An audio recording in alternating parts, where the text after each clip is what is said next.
But hey, welcome to FMLS's class on Remine Docs Plus. As the PowerPoint slide there says, my name is Alex Webster. I'm a trainer at FMLS. And over the next 3 hours, I'll be demonstrating how to use, well, Remine Docs Plus. And if any of you in the meeting have ever uploaded a document to one of your FMLS listings in Matrix, or even viewed attached documents in Matrix, then you've kind of seen DocsPlus before, whether you realized it or not. It's how we handle adding and editing documents to listings. And so to that end, I would say a minimal level of competency in DocsPlus is advisable, because the chances are, if you haven't already, then at some point you will have to interact with it at least a little bit. But there's so much more that you can do with the product to help streamline your workflow and keep you organized, boost your productivity. Here are our course objectives, and nobody likes being read to verbatim off of a PowerPoint slide. So I'll just kind of pause here for just a moment to give everyone the opportunity to read over and absorb everything while I talk a bit more about what DocsPlus is and the value that it can provide. DocsPlus is a document management system or a transaction management system. And that's not a novel concept in the real estate world. We have .loop, DocuSign, SkySlope, KV Core, paperless pipeline. One way or another, those all call themselves transaction management software. And some may have a different emphasis than others, but they all relate to working with and managing all of the various contract forms and documents that are involved in your real estate transactions. And I can't speak to all of the products that I just rattled off because I haven't used all of the ones that I mentioned, but I can speak for DocsPlus. And with DocsPlus, I know that it can help keep you organized, keep you on track.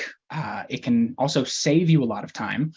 We'll see coming up in the class that it makes it easy to digitally fill out contracts, and we'll talk about how you can set up prearranged form packages to quickly add in groups of forms that you commonly work with all at once, or quickly load in special stipulations that you almost always add so that you don't have to always do those things manually. It's kind of monotonous tasks that you can streamline to an extent.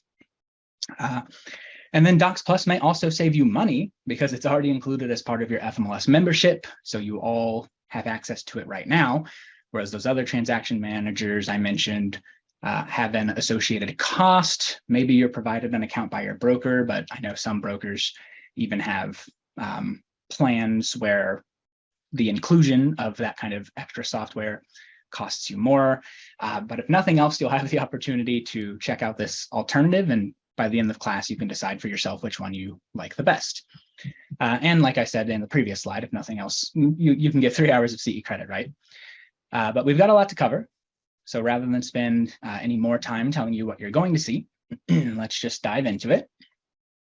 Those who have taken FMLS classes before know I'm not going to stay in PowerPoint the entire time. I'm moving on now to the live product demonstration.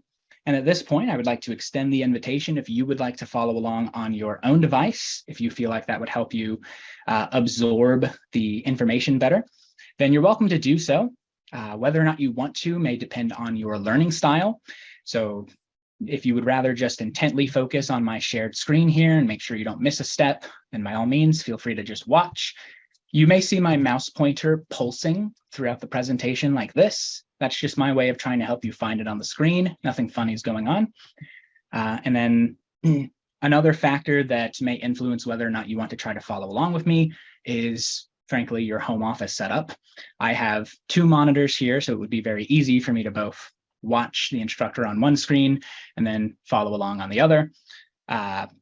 But if that weren't the case and you felt like it would be kind of tedious to try and close the Zoom window and then open it back up to see what I did and then close it again and try to recreate it, again, you can just watch if you would like to. And if this does make it to YouTube and you're watching this on YouTube, then you can, of course, pause the video and fill things in. So that's nice. Hopefully I've stalled here long enough that those of you who do want to follow along with me are here now on firstmls.com, and we can all get logged in together using the flashing green FMLS login button.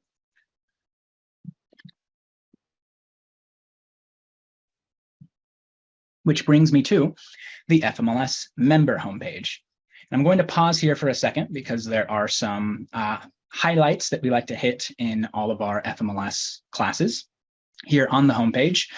First of all, we do always like to mention how FMLS communicates with you all, its member base collectively. And so you may occasionally receive some emails from us, but otherwise important announcements such as product updates or new products entirely, new classes, new member benefits, basically things that typically affect your member benefits in some way or another, will populate in this middle section here that's called the story carousel, with more recent news items up top, and then it gets older and older as you scroll. So we see here in June of 22, the Matrix 360 update came out, and then the most recent announcement at this time is a new data share partnership. So keep an eye on that. Over to the right of the story carousel is the news feed section, and this is more so when FMLS is involved in the media in some capacity. So if we are mentioned in print media, or you see some interviews with our president and CEO, Jeremy Crawford here. So feel free to check those out as well. And then over to the left-hand side of the story carousel, we have 4 colorful little social media icons that I'm sure we're all quite familiar with, but if not, clicking these would take you to the official FMLS Twitter page, YouTube channel, LinkedIn group, and Facebook page, respectively. So Facebook, Twitter, those are more good ways to stay up to date on all of the announcements and such. And then segueing into the second topic I want to cover here on the homepage is how you can review anything that we're going to cover after class, or how you can learn about maybe some products that you haven't had a chance to take a class on yet. And I'm going to start from our YouTube channel. So excuse me while I dive into it. And it'll start you out on the Home tab here.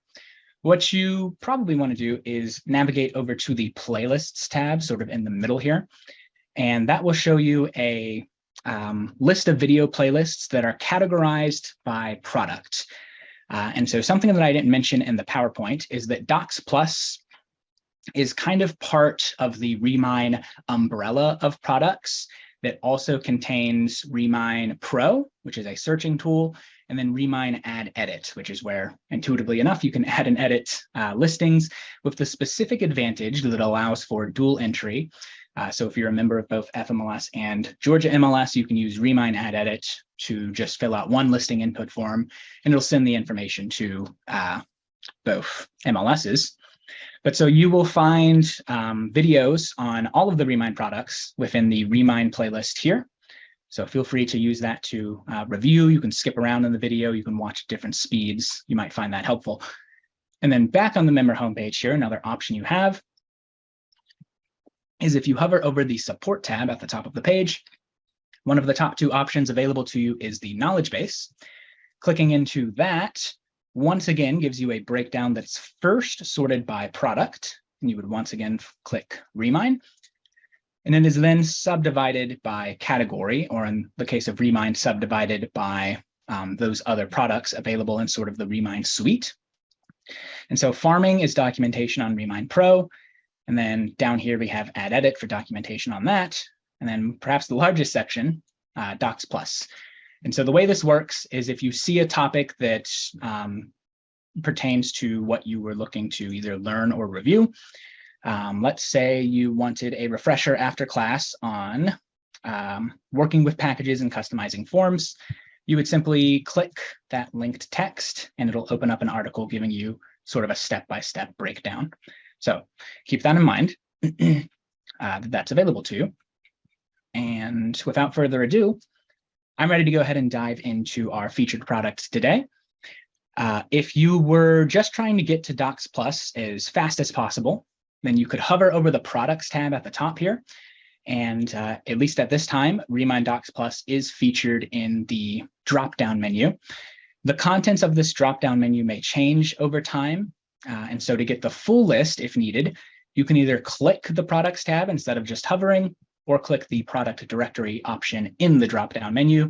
That will give you the full list, and then you'll be able to find Remine DocsPlus there as well.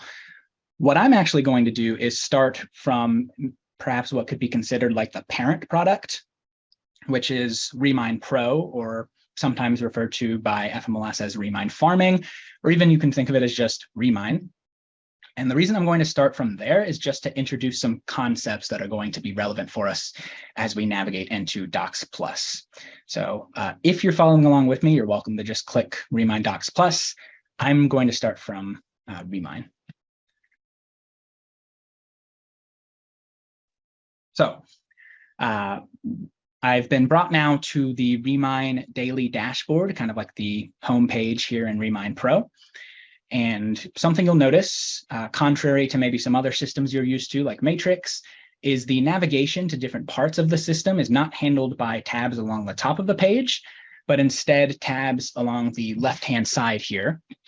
And so we won't talk too much about all of these tabs. Remine Pro does have its own 3-hour CE class. But what I wanted to quickly introduce is the Contacts tab here on the left-hand side in Remine Pro. Because any contacts that you have here in Remine Pro will be recognized over in DocsPlus. And you don't need to set them up as contacts here, but it can help save you time later down the line. And we'll talk more about that when we get there. But so for later, when I bring up the whole contacts thing, I want you to have reference for where you would go to work with that and add and edit your contacts. That would be here in Remine Pro. And then continuing further down on the left-hand side, it separates into a second part of the sidebar called Remine Apps, where you can get to the other parts of the system. And so now I will click into DocsPlus. Let me clear my throat.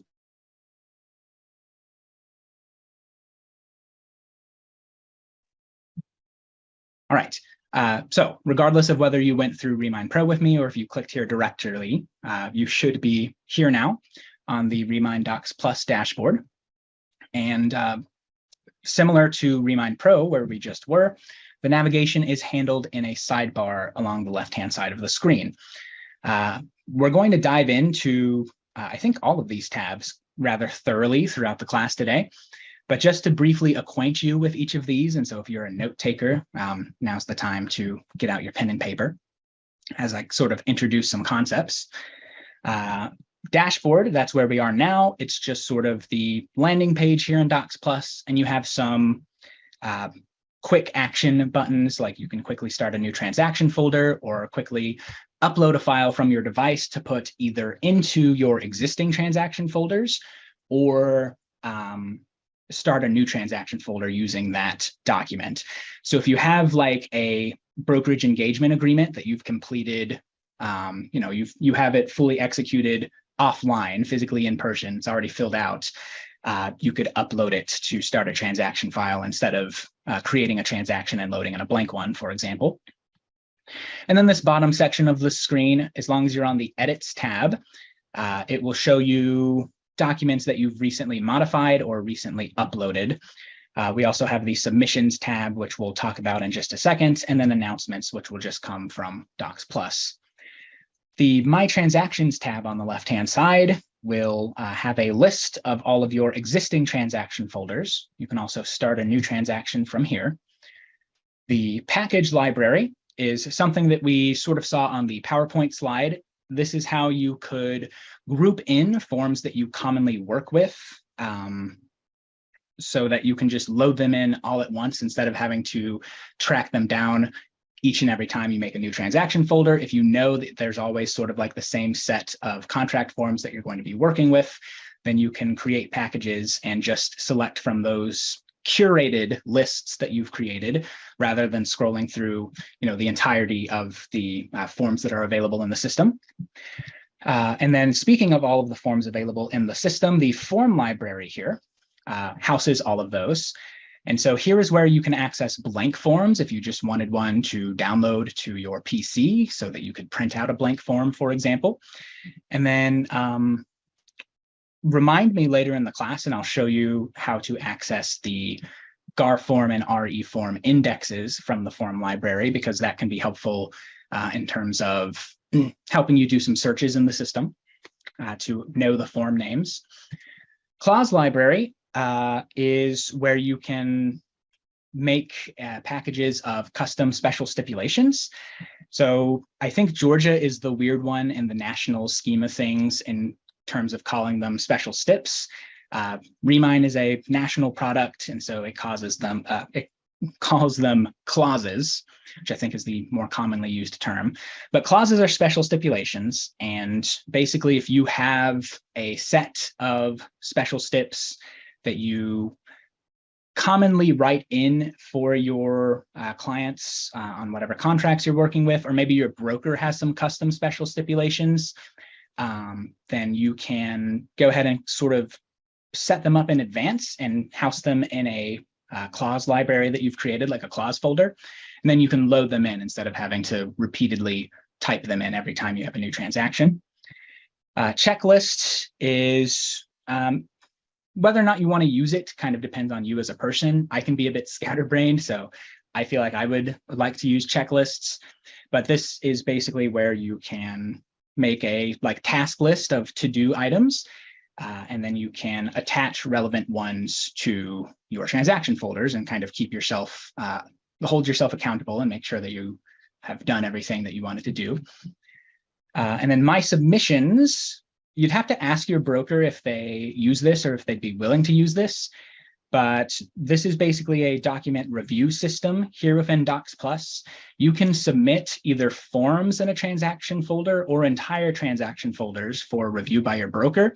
Maybe they have a compliance department that wants to look over everything before they clear you to close.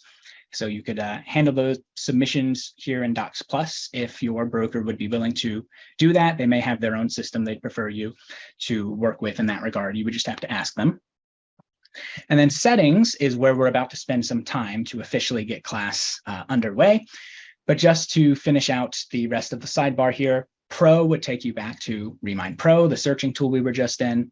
Guided tour kind of steals my job to an extent and just highlights some important things on whatever page that you're looking at. And then support is Remine's own sort of knowledge base. I showed you where FMLS is. You can also look through the Remine support documentation. So I know I just joked that the guided tour kind of steals my job, but let me go ahead and make use of it here real quick to highlight some of the reasons that we are starting here on the settings page to start class. Guided tour, take it away. Guided tour wants you to know that this is where you can specify your Docs email. So this is just the email where anything you send will be coming from that email, and anything that somebody sends to you through DocsPlus will go to that email. If I'm not mistaken, you would actually have to correct that either on FMLS, so change your roster info, that's what it defaults to, or you can set a preferred Docs email, a preferred Remine email over in Remine Pro. It also talks about the signature and initial stamps. So you can kind of pre-set up your digital signature. So instead of having to write it or type it every single time, you can just do it once and the system will remember it. And then it mentions the document time zone. So if you are licensed across multiple states or you do transactions across multiple time zones, you would have to change it here every now and then. Remine recommends using the time zone as the property that's related to the transaction. It mentions that at the bottom of the little help window there. So if you are working with something in a different time zone, change it here before you sign, and then your timestamp and everything will be in the proper time zone. Just remember that that will be your new default, so you would have to change it back before you work with something in maybe what might be your more usual time zone. And then notifications and alert preferences, which we'll get to in just a moment. And now what it didn't cover is what I would argue is the main reason that I wanted to start here in this class. And I don't blame it for not covering it because it's kind of a Georgia-specific phenomenon. But this is also where you can validate your GAR forms access. So if you are a GAR member, then you have access to the GAR contract forms. You can also purchase them separately if you're not a member. But if you want to use them in DocsPlus, this section right down here is where you would fill that out.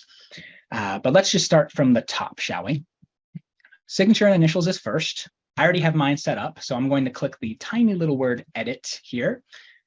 But regardless of if your tiny little word says edit or add, if you haven't already added it, you should get the following window where you can either draw your signature by hand or, well, by mouse. Maybe if you have a drawing tablet, you can use that, or you can just type your signature. Now, my handwriting is already bad, so I'm sure it's even worse with a mouse. But just to demonstrate drawing my signature, let's do, all right, beautiful. That is a drawn signature with my mouse, or you can also type it. So I'm going to jump over to type and just type that out. Click in and type my initials as well. And you can change the font if you want to using the menu in the upper right here. So it's on caveat right now. Usually in these kind of lists, I look for the sloppiest looking handwriting because I feel like that would be more authentic to reality. But all of these are quite pretty, actually. So I just use Cookie because I like the name. Regardless of whether you've drawn it or typed it, you will have to check this box to acknowledge that your digital signature has the same legal bearing and weight as your physical signature does. And then click Create. And this window here is just telling me that new signature that I just modified is not going to retroactively apply to any previous things that I've signed, which is fine. And there we have it.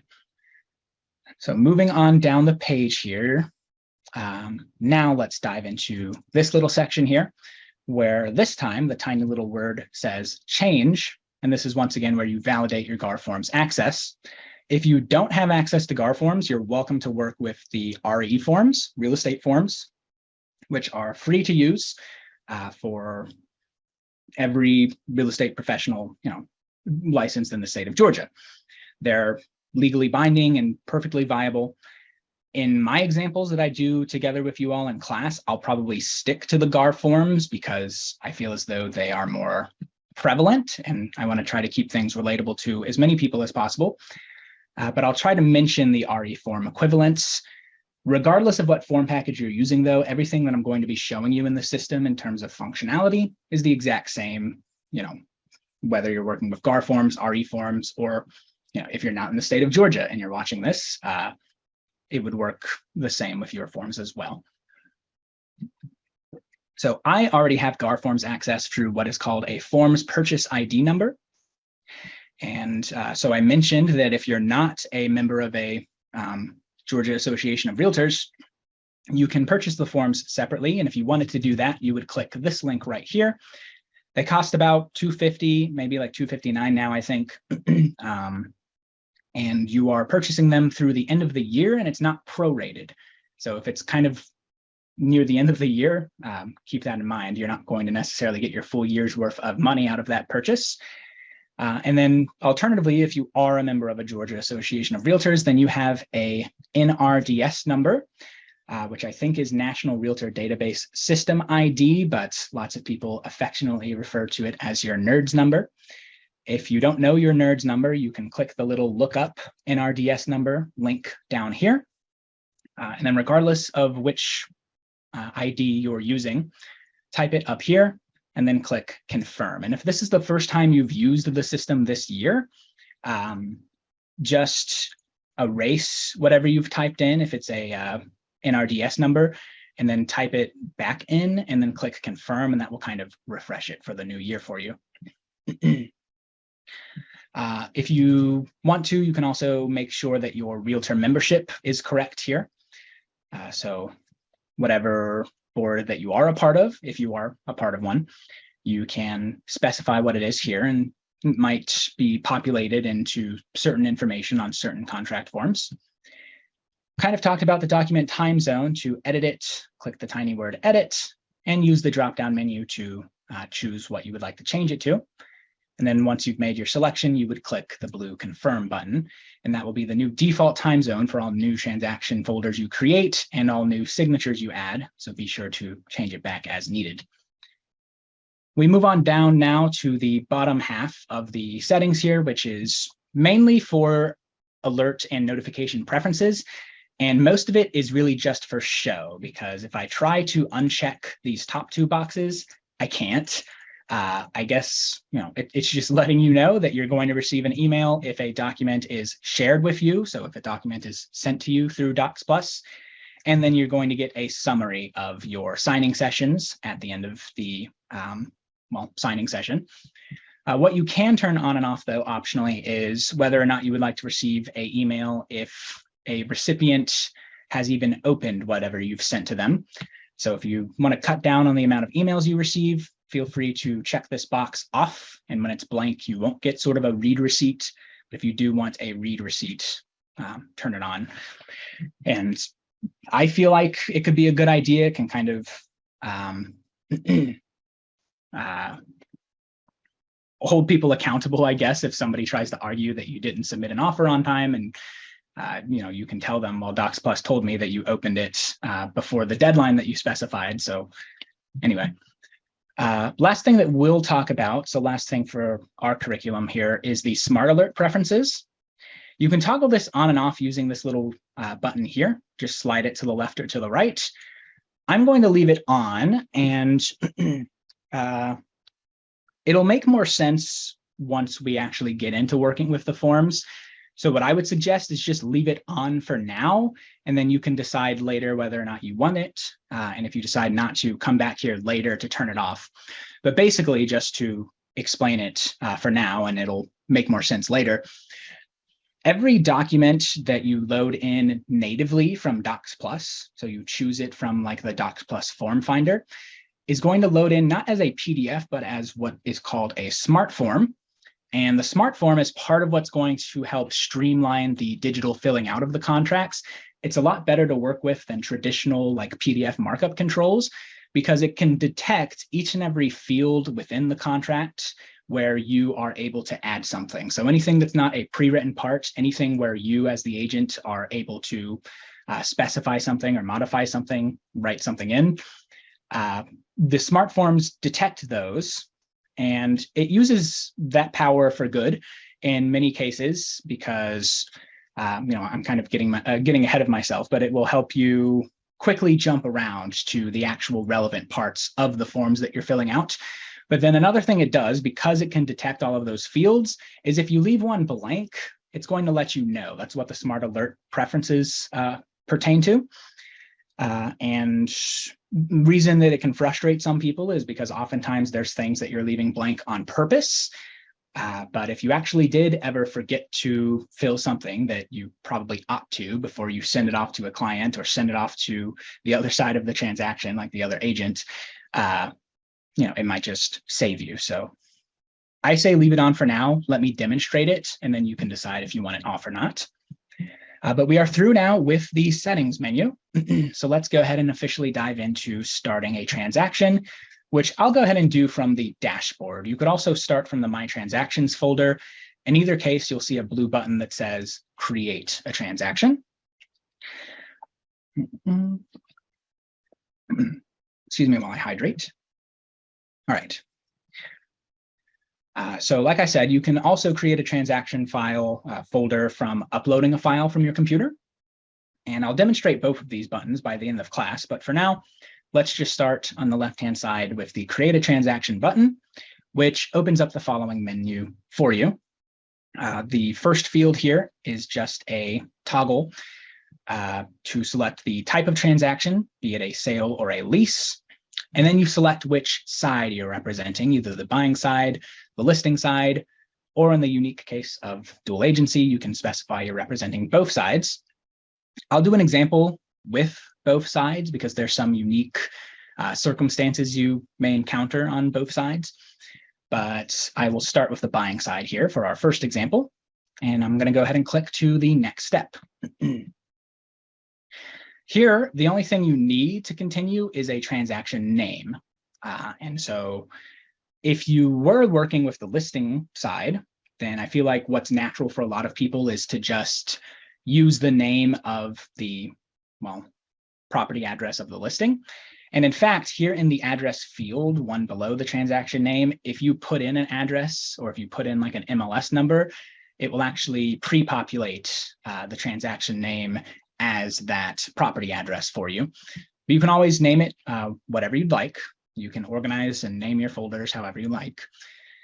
Here on the buying side, I feel like what is natural for a lot of people, especially if you're not at the point in your relationship with this client that they've actually, submitted an offer. So you don't necessarily have a specific property related to the transaction folder yet, is to just use their name. So I'm just going to use a sample client of mine.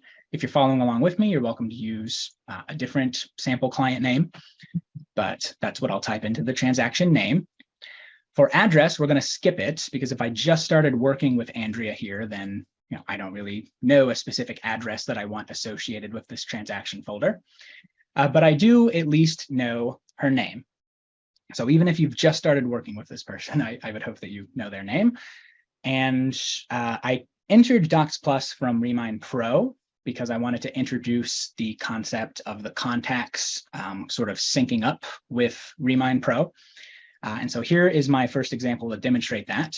If somebody is a contact in Remine Pro, you'll start typing their name and it will suggest them, and it'll already have whatever information that you may have added to them.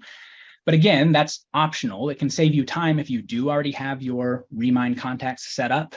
But if you don't, then just typing their name and then clicking Add Buyer works just fine too. So Andrea is not already set up as a contact of mine in Remine Pro. I'll just click Add Buyer, Andrea Womack, and it adds her in there. If I wanted to continue adding more buyers, then I could, but I'll show you how to do that retroactively. And if you're wondering how I'm going to let the system know about Andrea's email address and stuff like that, I'll also show you where to do that after the folder's already created. Last two fields here for seller name and listing agents. Again, if we just started working with this client, then we don't know that information yet necessarily. So I'll just click Continue, which moves me to the third step here in what I call the form selection window here in DocsPlus. It'll start you out on the Forms tab at the top of the screen here. And we're going to see this window a lot throughout class because, spoiler alert, it is also where we will be loading in our packages from the Packages tab later in class. You can also start loading in checklists, or you can clone from existing transaction folders of yours if you'd like. There's even an upload button here if you needed to upload something from your own device. In the mains section here in the middle part, you have a search bar, which can be handy for finding specific forms that you're looking for. And then there's a form filter that will default to whatever your selection on step 1 was. What the form filter is going to do is it's not going to not show you certain files, certain documents, but it is going to make ones that it deems relevant for the side that you're representing more visually prominent. And I think the best way to show you what I mean there is to just dive into one of these form libraries. So I'm going to go into Georgia, and then what you'll see here depends on if you have GAR Forms access or not. You may just see the RE Forms library here. You may have the Georgia Association of Realtors. But click on the name of whichever one you want to open in full, and it will give you an alphabetized list of all of the forms in that form library. And so scrolling down here, we start out with the brochures and then commercial forms until eventually you get to the letter F, just forms, residential forms. And now you kind of see what the filter is doing here. The exclusive seller brokerage engagement agreement, for example, is kind of faded out for me. I could still select it if I wanted to. I could still check the box next to its name and it would function just fine, but it's kind of helping me visually parse the information on my screen by sort of hiding those because it assumes I don't want to add it to my transaction folder if I'm working with the buyer. I would instead perhaps be interested in the F110 here. So I'll select that. And if you are following along with RE forms, you'll want to look for the RE150. And in fact, let's demonstrate the search bar at the top of the form window here. If I search buyer brokerage, and I'll use the magnifying glass, give it a second because it's looking through a lot of forms, but that will search across multiple libraries for me. It's thinking. And so now I can find the RE150 right here.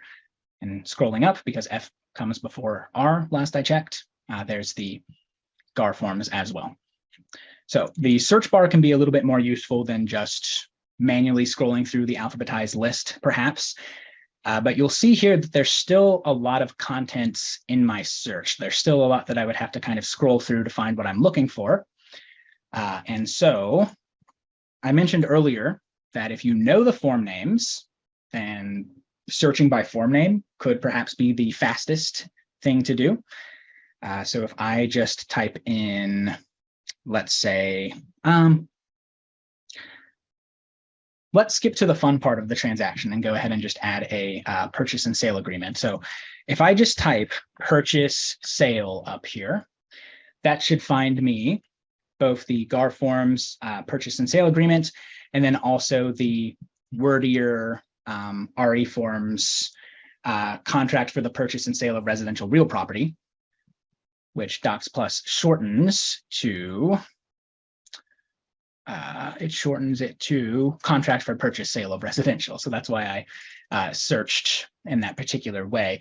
Now here in this search bar, it's not only searching the title for whatever you type in, but it's also searching the contents of the document. So if I typed purchased and sale, I probably still could have found the RE form, the RE100. But there are certain parts where you are only searching by the title. And so searching purchase and sale would have left out the RE100 because it's just abbreviated to purchase sale. And then, of course, I should be able to find the GAR F201. There it is, purchase and sale agreement. And I'll add it using the little checkbox here on the left. And as I begin adding these forms, let me scroll down a little bit.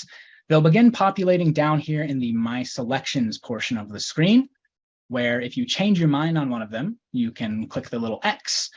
You can also click the eyeball icon, or as I call it, the icon. And that allows you to preview the document. You can kind of make sure, oh yes, that is what I was looking for. Maybe you know forms visually, but you don't necessarily know all of the form numbers for them. However, if you do know the form number, like I said, whether you are scrolling through the full list or kind of using the search bar to help narrow down your results, it can still be a pretty long list that you're having to sort through. So the most direct way to search is if you are familiar with the form numbers, just do that. So if I wanted to just search F255, looking for the instructions to closing attorney, let me click back in the Georgia, F255 search.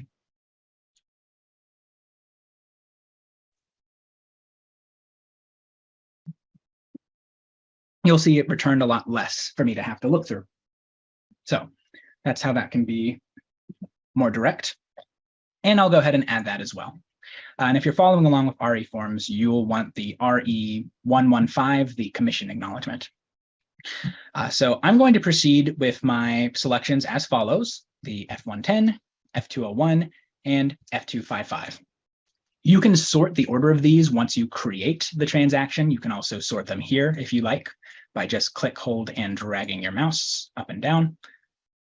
Although now I'm having trouble with it. Well, in any case, I'll just sort it once we get into the folder. So I'm going to go ahead and start the transaction folder just with these three forms. And I know it doesn't really make much sense, but it's just for demonstrative purposes. So I'm going to click next, and it's going to create a transaction folder with those three forms. And it's immediately brought me into the transaction folder. So where I am now is in the My Transactions tab, where you see the full list of all of your folders. And then I'm actually in the folder that I've just created titled Andrea Womack, and yours is titled whatever you may have titled yours. And so now that we're here within a created transaction folder, I'm going to briefly talk about the various kind of macro organization options that are available to you.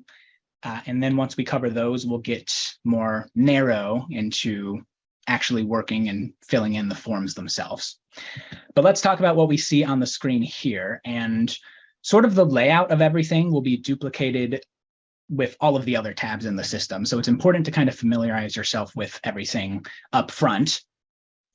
And on that note, I'll just start from the very top of the screen. If you see where my mouse is pulsing, it says My Transactions, and there's a little arrow that says Andrea Womack, or whatever the name of your folder is. This is called a breadcrumb trail. And right now, it is not really telling us anything that insightful, but it's intended to let you know where you are in what could be a very long list of subfolders, kind of helping you find what path you took to get to where you are now and all of the steps that come before it, which right now is just the My Transactions tab. However, if you want to use subfolders to help yourself stay organized, then you'll find in the sort of darker gray portion of the screen here where my mouse is pulsing, a little plus folder icon where you can create more folders within this transaction folder. So you can create subfolders upon subfolders upon subfolders, and the rabbit hole can go as deep as you want it to go. And so just a quick example of how you might want to use that in terms of your organization. You could make a subfolder for like administrative forms that are related specifically to your brokerage, but maybe not necessarily related directly to the transaction. Or what I'll do is I'll go ahead and click plus folder.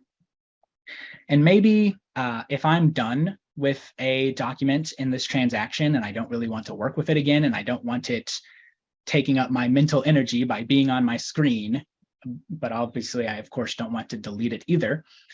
Maybe something I might want to do is create a subfolder called finished. And I'll go ahead and click done. And the intent is that anything that I'm done with, I don't have to work with this anymore in this transaction, I can move into the finished subfolder. So let me do that. And oh no, everything's gone. Don't panic. What it's done is it's taken me into that subfolder. And so that's why all of the previous forms we were looking at appear as though they're gone, but they're actually in the main transaction folder. And now the breadcrumb trail that I just introduced has actual little breadcrumbs, has little 3 dots and ellipses here. And if you click that, it gives you the full path to where you got, the full path that you took to get to where you are now. So right now it's just the My Transactions folder or tab, the Andrea Womack's transaction folder, and the finished subfolder. But you can imagine if I had more and more subfolders, that's how you like to organize things, that could be quite helpful. And when you're ready to return back to the surface, you can just click back into the name of the transaction folder itself. And we're back. And we have our forms again as well. You may think that you can just click, hold, and drag these forms into the transaction folder. But you'll see what that does is it kind of just pushes the, subfolder up and down.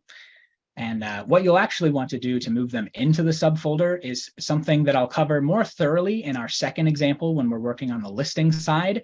But just to, quickly get out in front of that question, if you check off one of these forms in your transaction folder, you'll get some additional options here in the darker gray section. What you would want to do is click move, and then you can select the destination, not only among your transaction folders. So I could click Andrea Womack's, but you could also put it into any subfolders that you've created, and you would go ahead and click done. But we'll talk more about those controls a little bit later. Let's keep things light right now. So that was the breadcrumb trail, and that was the plus folder icon here. Similarly, if you are just working in DocsPlus throughout the life of your transaction and some new forms come up that you would like to upload in, you can also just click plus form, which opens up that same familiar form finder. Or you can also, again, still upload things from your device in the upper right. However, if you already knew that you wanted to upload something, you could save yourself one click by using the upload icon instead. And what that does is it'll open not the DocsPlus form finder, but your own device's file explorer. And you can load in whatever it is that you are adding to this transaction folder. I have an example of like a plat map here. If you're following along with me, you can just practice uploading whatever you want. Nobody's going to see this, but I'll upload that. It's telling me it looks like it needs to be rotated. I'll say don't rotate. And I'll click continue. And so I'm not finished up with the sort of macro controls yet, so don't follow me in, but just to demonstrate, now that I've uploaded this PlatMap PDF, just clicking the name will take me in to where I can look at it. And don't get enticed by all of this just yet. We'll talk about it in due time. So back to sort of the macro folder organization controls. I talked to you about using subfolders to kind of help keep yourself organized. What you may instead like to use are the statuses in conjunction with the filtering options up here in the darker gray section. And so what I mean by that is if you look to the right-hand side of each and every one of these forms and files within this folder, they all have a status. The status is kind of smart to an extent. It will update itself automatically. Like if I click the drop-down menu, if I were to send this off to somebody, it would automatically update to sent. If it was red, it would update to red. Once I start filling it in, it'll say in progress. Once it's fully executed, it'll say completed. So let's just pretend for a second that the instructions to closing attorney here is already completed. I can click that drop-down menu, manually change it to the completed status instead of waiting for it to kind of do that itself. And now with the F255 set to the completed status, if I go back up to where we were just working in the darker gray section and click filter, you see right now all of these checkboxes are selected. So I'm looking at all statuses of the files. But if I didn't want to see anything that was already marked as completed, like it's already done, I don't need it visually cluttering my screen anymore, I can uncheck that box. And now it appears as though the F255 is gone. But if you actually wanted to see it again, you would, of course, just re-add that to your filters. Similarly, to the right of the filter dropdown is the sort dropdown, where you can quickly sort all of these files either alphabetically by name or by status that we just talked about, or perhaps date modified, so you can sort by things that you have worked with most recently. Right now, it defaults to manual sort, which is just where you are clicking, holding, and dragging your mouse to move it up and down to wherever you want. And mine's kind of already in the order I want it to be. Just to not cheat you out of explaining each and every one of these icons, the one that I kind of skipped over is the checklist icon. Intuitively enough, that's where you can either create a new checklist for this transaction, or you can select from some of your already created ones. And if you do load a checklist into this transaction, which we will do later in the class, but once you have one in, you would navigate over to the checklists tab where my mouse is pulsing, and you'd be able to reference it there. And then we'll also look at the eSigns tab coming up soon. But once you have sent off anything for digital signature, you can track the progress of it from the eSigns tab. Last thing in kind of the macro folder organization controls here, the controls within the transaction folder, is something I think is pretty cool, so don't fall asleep on me just yet. If you see right here, where I've just highlighted with my mouse, there's an email address that kind of just looks like a bunch of gibberish at uploads.remine.com. Cool thing about this email address is it is unique to this specific transaction folder. That's why it just looks like a bunch of gibberish. It's making sure that it is a completely unique string of characters there for this transaction folder. And what happens is anything that is attached in an email sent to this email address, or if this is carbon copied, it will pick up on those attachments and automatically send them into this transaction folder. So you could carbon copy this email when you're emailing your client, and if they reply all, so that the transaction email is included in the reply, any files that they attach in their reply will just automatically be sent into this transaction folder. Or you could supply this email address to your mortgage lenders or inspectors. You can get your floor plans and surveys and appraisals emailed here. You can add it to your own email contacts so that you can email things to it yourself from your phone if you're out and about and you feel like just emailing yourself would be easier than using DocsPlus on mobile. You can give that email address to your office admin staff, and they'll be able to upload things to it, or co-agents, team members, so on and so forth. So do keep in mind, though, this is not your DocsPlus like transaction email. This is for this specific transaction folder. So if you're working in a different one, make sure anybody that you supply it to, like any of your vendors that you work with, your mortgage lenders and such, like I mentioned, make sure they understand that that is only for this one specific transaction. And then once it's complete, they should get rid of it, basically.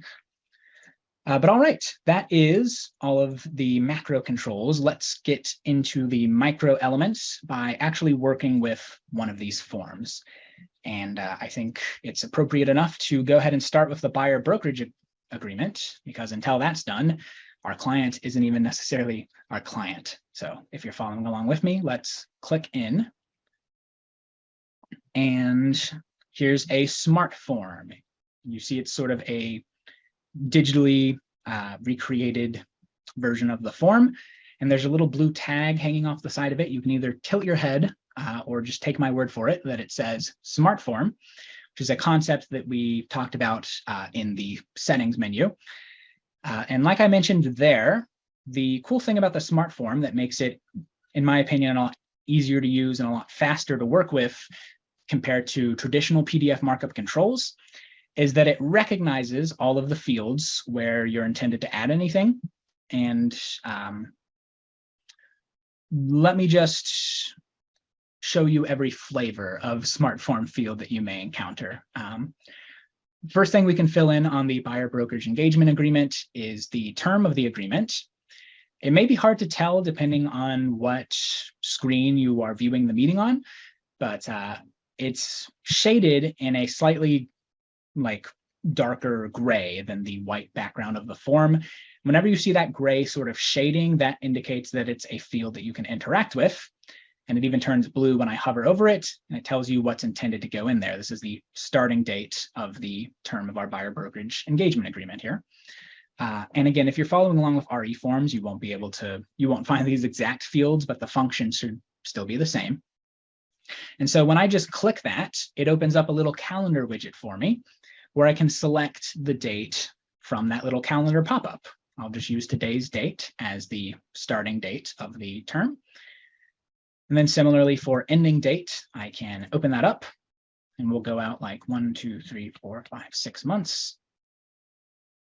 And there we go. Just a couple of clicks and my starting and ending date are complete with no adding a text box and then dragging it to the proper area or anything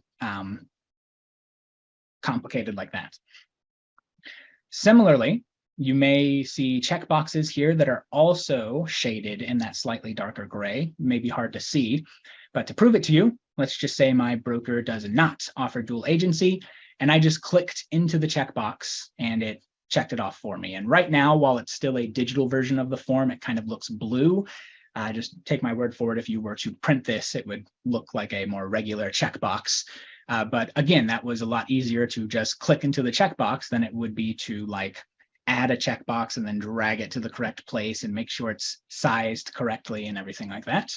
So let me show you an example of like a text field. Here in the commission section, something that may frustrate you is it may appear as though you can't write anything into these lines. I don't know if you can hear me clicking my mouse. I'm clicking as hard as I can. Nothing's happening. Why? I'm mad. But you have to check the box indicating that selection before it allows you to edit that over on the right-hand side. So let me check the commission percentage, the topmost checkbox there. And now I can write in that value. And this is just a normal text box. So obviously here it's expecting me to write in a number, but I could write in text if I wanted to. You're the boss. And just to demonstrate that, if I click in other down here, I can add a additional part of my commission. And we'll say that I want a $25 Starbucks gift card as part of my commission. So there we go. That's how you work with text fields or numbers. You typically are just clicking into the box and then typing whatever you want. There we go. So you've seen every flavor now. You'll either get some sort of helpful widget like we saw with the dates, or you just click into the checkboxes. And then other than that, you're working with sort of text fields where you just can write in the value or the amount. Something that can save you even more time is if we scroll down to the special stipulations, and I say scroll down, you could scroll through the entire digitized version of the form here if you want to, or if you look over on the left-hand side, it actually shows you all of the pages and like a tiny little preview of them. So if you knew the special stips for the brokerage engagement agreement here was on page 6, you can of course continue scrolling down to page 6, or you could just select it from the left-hand side and jump down. Here I can add brochures using the checkboxes, but what I want to demonstrate now is the special stipulations, or as Remine calls them, clauses. And there are 2 ways to add when I click into this box. I can either add clauses from the sort of pre-created special stipulations from GAR and from the real estate forms, as well as any of your own created clause folders if you've created any. Or you can also just click create new and just type in something completely unique, something novel that you don't already have saved. Let me start with add clauses on the left. And it opens up the menu of any of your custom clause folders, so any of your custom special stipulation folders, or you can find RE here in Georgia, and then RE special stipulations. You could preview these. Here's agent acting as principal. It gives you a breakdown of what that special stip says. But since I'm working in the GAR forms, let me click back a couple times to Georgia Association of Realtors. And that is subdivided by topic here. What I'm looking for is in miscellaneous. And if you don't know where everything is off the top of your head, there is a little search bar here as well. You can start searching for the special stipulations you're looking for. But I've taught this class enough times, I know what I'm looking for is in miscellaneous, and then digital signatures, SS, special stipulation 625. And again, you can preview it, but I'm just going to check it, indicating I want to add it to this field, and then click done, and it just loads it in there for me. And right now it's in sort of the funny blue UI, but if I click out of that, you'll see it just writes it in like normal looking text. But with the UI elements, you can delete it. If you've added multiple items, you can move them up and down, so certain ones come before other ones. You can also edit this. So sometimes you'll see special stipulations loaded in with like a blank area where you're intended to write in your name. That would be where you click edit, and then you can click anywhere into the special stipulation to alter it if need be. And then you would click save. And I also mentioned I would show you, you can just write in special stipulations if you'd like to, if there's something that's not available in the GAR forms library of special stips and something that you haven't already set up in your custom clause libraries. Then you can just click create new, and it gives you a text box where you can write in whatever you want. So I'll just write in buyer acknowledges that, I can spell, the $25 Starbucks gift card as part of their commission, I'll capitalize it, commission obligations may not be substituted for any gift cards of equivalent value. And click save. And there we go. If I liked the special stipulation and I wanted to use it again in future transactions, you can also click save once again, and that will allow you to save it to a custom clause folder if you have one set up. And we'll get to that later in the class, but let's make sure we understand the fundamentals first. And like I said, at this point, if I needed to move these up and down, I can do so using the little up and down arrows. In whatever order you've put them in, there they are in the special stipulations field. If you run out of room, you can check the little box down here, just like you would if you ran out of room physically writing special steps to say there are additional special stipulations attached. And then you would load that F246 into the transaction. Here now on the last page, you'll notice that it has a lot of my information already because DocsPlus knows that from the settings. It kind of knows my information from like my FMLS roster entry and stuff. So it already has my phone in there for me, email address, whatever association you specified. We saw that on the settings, license number. All of that should be filled in for you from the settings. Now for my buyer here, because they weren't a contact over in Remine Pro, it doesn't really know much about Andrea just yet. Now, if I added her email address down here, that would be one of the ways that I could let the system know that, which will be important later when we are sending her something so that the system knows where to send it.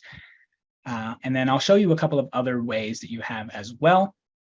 Fun thing, though, is once you fill out all of that information once, so I just make sure all of Andrea's information here is correct, you wouldn't necessarily have to continue doing that over and over again in sort of a monotonous kind of way. Because DocsPlus has a feature called document linking. And this is another fun feature. So again, if you're falling asleep on me, when you open a smart form document in DocsPlus, it will scan other smart forms in the transaction folder for those same fields or fields that are requiring that same information. And if it already has that info from one of the others, it's just going to automatically fill it in for you. And so to demonstrate, let me start by jumping now to the F201, the purchase and sale agreement. If you look on the left-hand side, below the list of pages for the current document we're working with is the other documents in your folder. So near the bottom left is the F201, and I can just jump to it from there. And here we are in the purchase and sale agreement.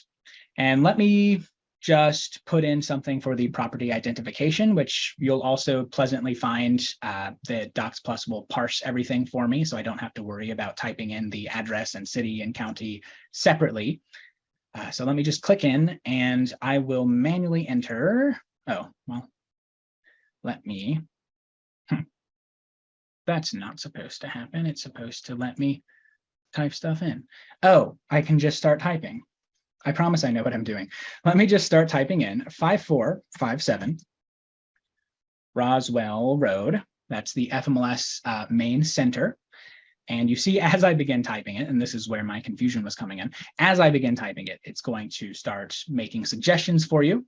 In this case, that is the full address of what I was looking for, the FMLS main center. And after a second, it will parse all of that into the proper fields for me. Now, specifically what it's done is it recognized that address in the FMLS database. You see it gave it a MLS number. I would imagine a trainer or a member of FMLS staff used the address as like a test listing. But because of that, it also knows things like the tax parcel ID number for me. So that's helpful. And then what I almost unintentionally prematurely showed you is if you did need to change any of this, like if this is not the MLS number associated with this transaction that I'm working with right now, you can just click into it and edit any of those fields as needed. So let me just erase that if it were something else. And I could type in whatever it actually is. Although since that doesn't exist, it won't let me apply that. So I'll just let it work with that one and click cancel. But if you needed to edit anything, just click into any of the fields. So the point of what I'm demonstrating there is that now that I have entered in the property identification in the purchase and sale agreement, if we go back to the left-hand side, scroll all the way down and find the instructions to closing attorney, find the commission agreement, click into that, and now the commission agreement from the purchase and sale agreement already knows where the property in question is located at. It has the property identification from there. So it also has my client name, of course, and any other relevant fields here that you've already provided somewhere else, it will be able to populate that as well. So just in this quick example I made, I haven't filled in much information yet, but you can kind of imagine if I were to fill out a sort of beefy document, something with a lot of meat on the bone, so to speak, like the purchase and sale agreement, if I fully went through that and added all of the information, then when I start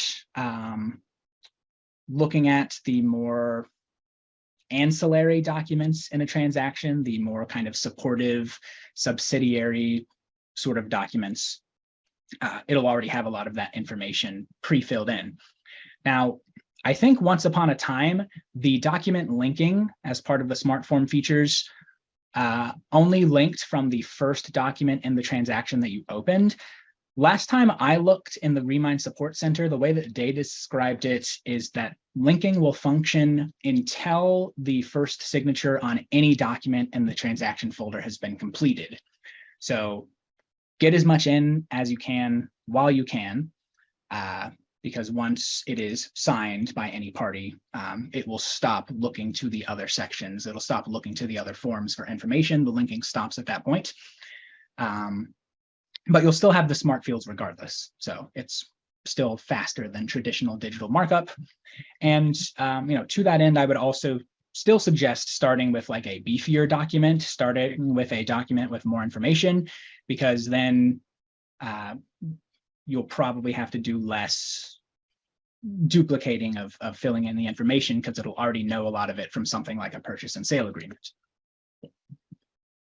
And speaking of, let's go ahead and jump back to that purchase and sale agreement. So I'm jumping back to my F201. And let's talk about these tabs along the very top of the screen. So above this little blue section here, there are 1, 2, 3, 4 tabs above the document. While it's a smart form, there will be a little bit less if it's a PDF, which is another thing that we'll talk about later. But while it's a smart form, you'll have 4 tabs here. The first one is document. That's what we're on now. It's just showing you the file, showing you the document. People influences what information that you're seeing populate in this little blue section here. So you can add in the name of the sellers and the name of the listing broker. And another thing you can do, if I go ahead and click into the people tab at the top, is this is a second way that you can specify your client email addresses if you don't already have them set up as a contact. So if I click the little pencil icon on Andrea's name here, it'll open up with some more information than I had to fill in for her at first. And in particular, I can write in her email address there and click done.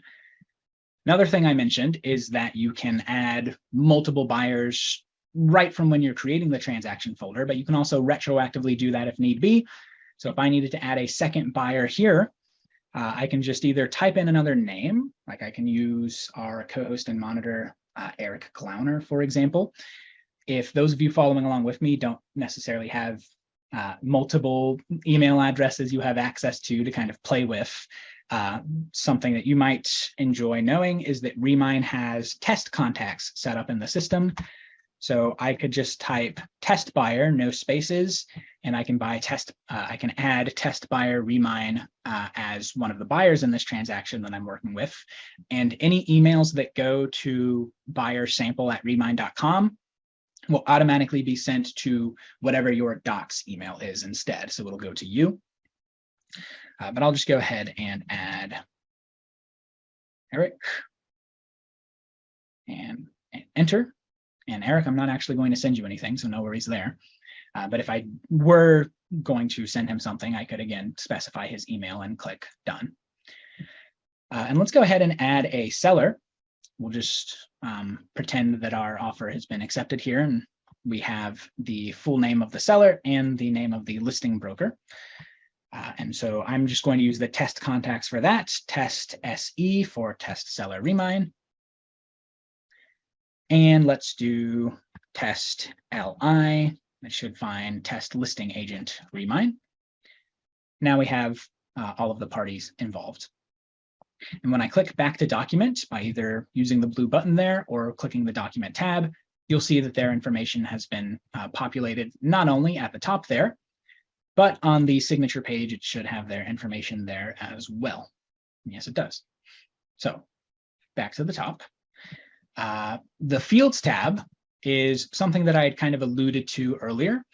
When I click into the Fields tab, it's going to give me a breakdown of all of the editable fields on the document that I'm working with, on the file I'm working with, but it's going to give it to me line by line. So if maybe you're a newer agent and your eyes aren't already used to like tracking on the page where you're supposed to jump around to, like I know this field is here and then I need to fill this, which is down here in like the lower left corner, things like that.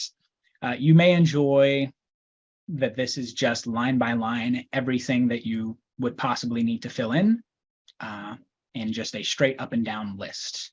And you can work with them, same as we've seen, either just type into the text boxes, check the check boxes.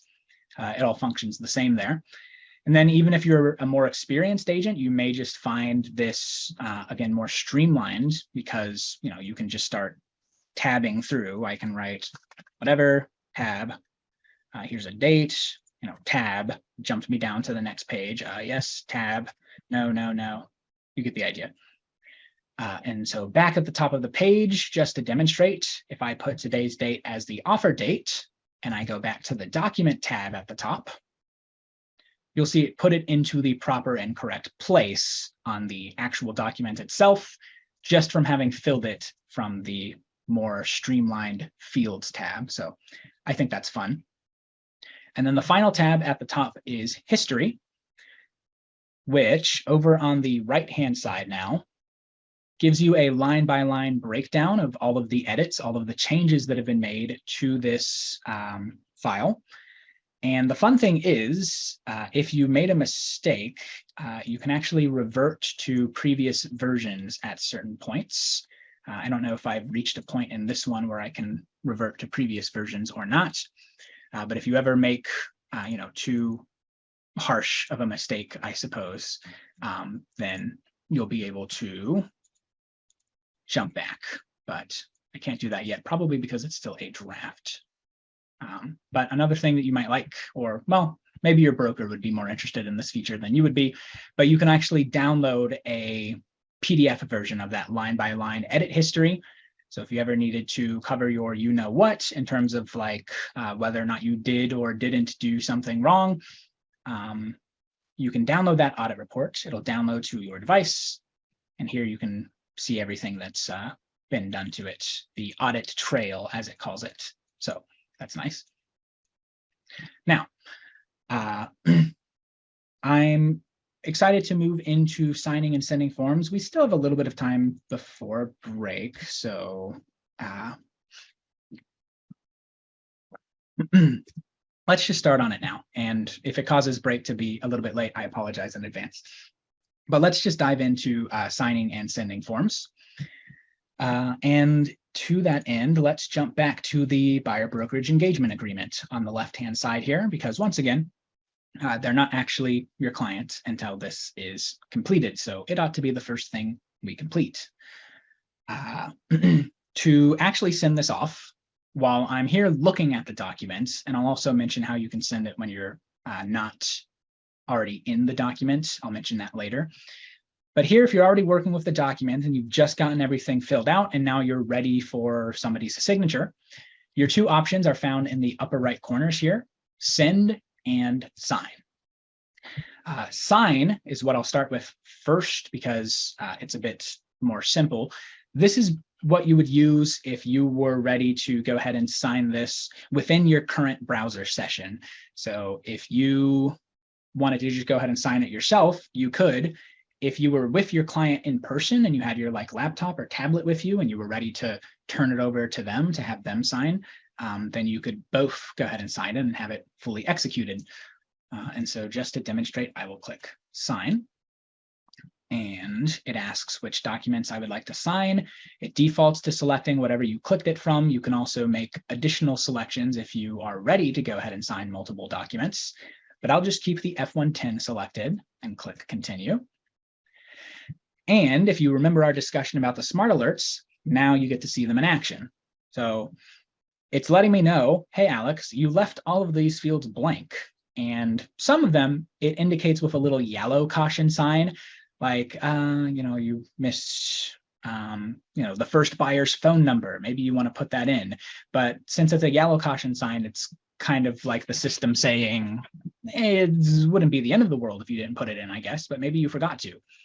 But then up here in the red caution sign, anything in red is something that the system is like, hey, you probably should really add this. So if I missed adding a protected period, then Remine is kind of letting me know, like, hey, you might want to go back and edit it. But I mentioned that if you feel this would annoy you, you can turn it off in the settings. But what I'll say to that end is it's really just one extra click. So all I have to do is click continue. It's not going to force me to go back and make those changes. I just have to click continue and it'll let me keep doing what I was about to do. So it's really just one extra click for something that could actually save you if you really do miss something. But so at this point, you can specify who in the transaction you would like to go ahead and sign.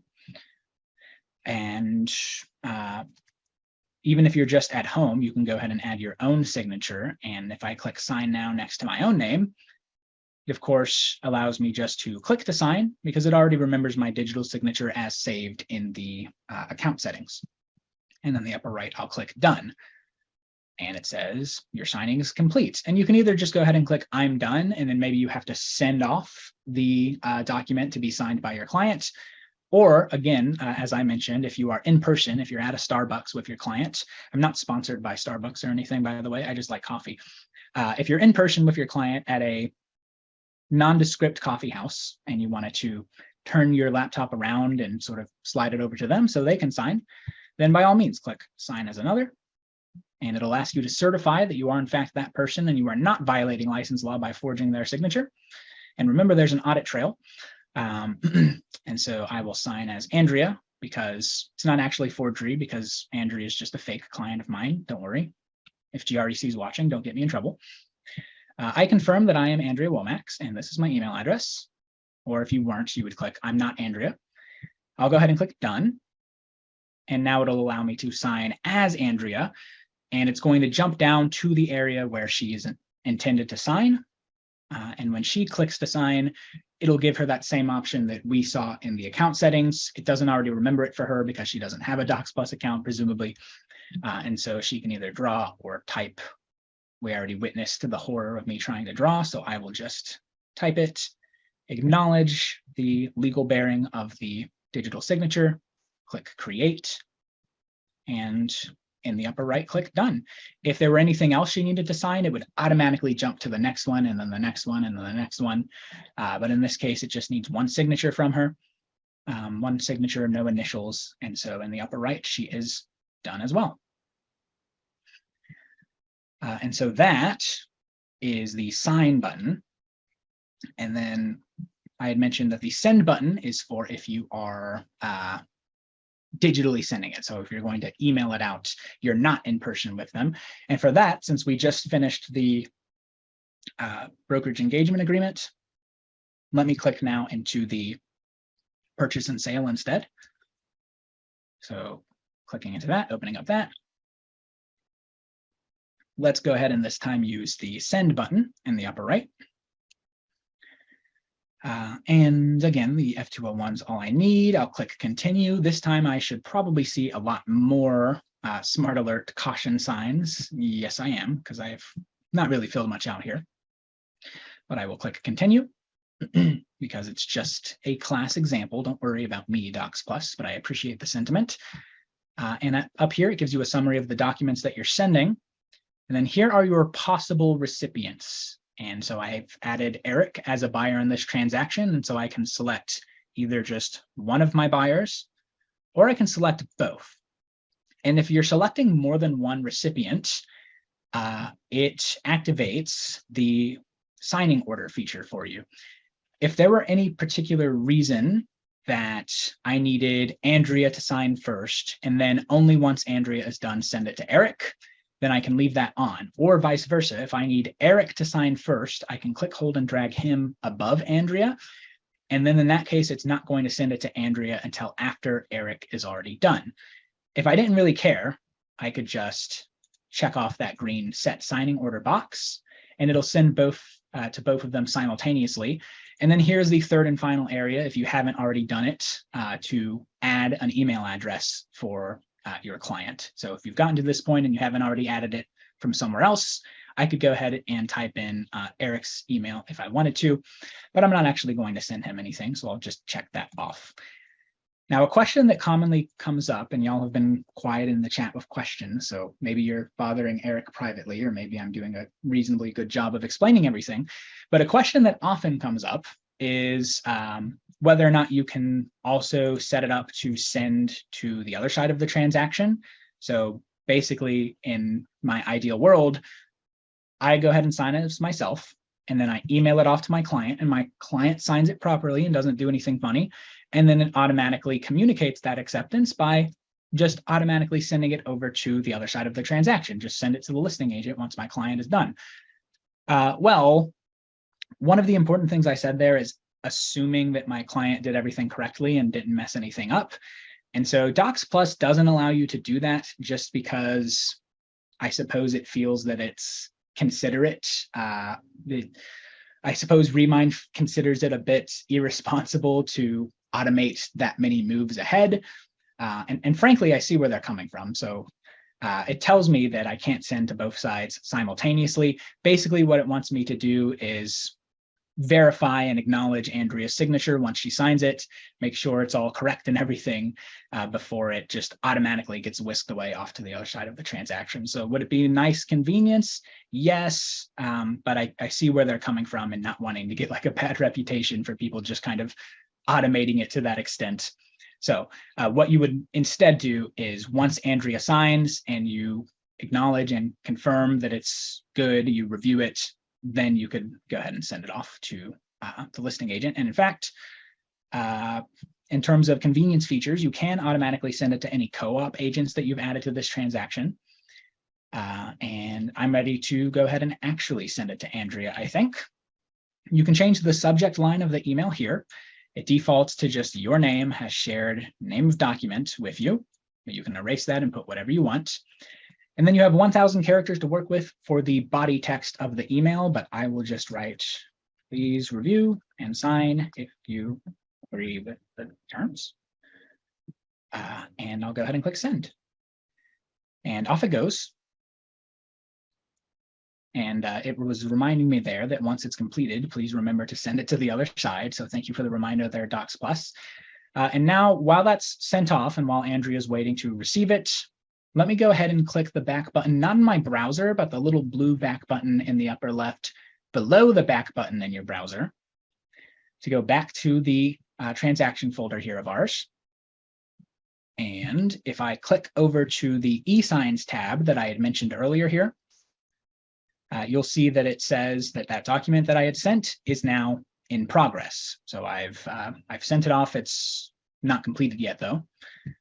And let me just go back to the dashboard here in the way upper left and open up Andrea's email where she has received that document that I sent her. Oh, okay. So she got a signing summary from when I signed on her behalf. And then now she also received that document that I've sent her. A question from chat: how can I send consumer brochures for view only without signatures? If there's nothing for them to sign, it would probably still be shown in a window like this where it says Alex Webster shared a document with you.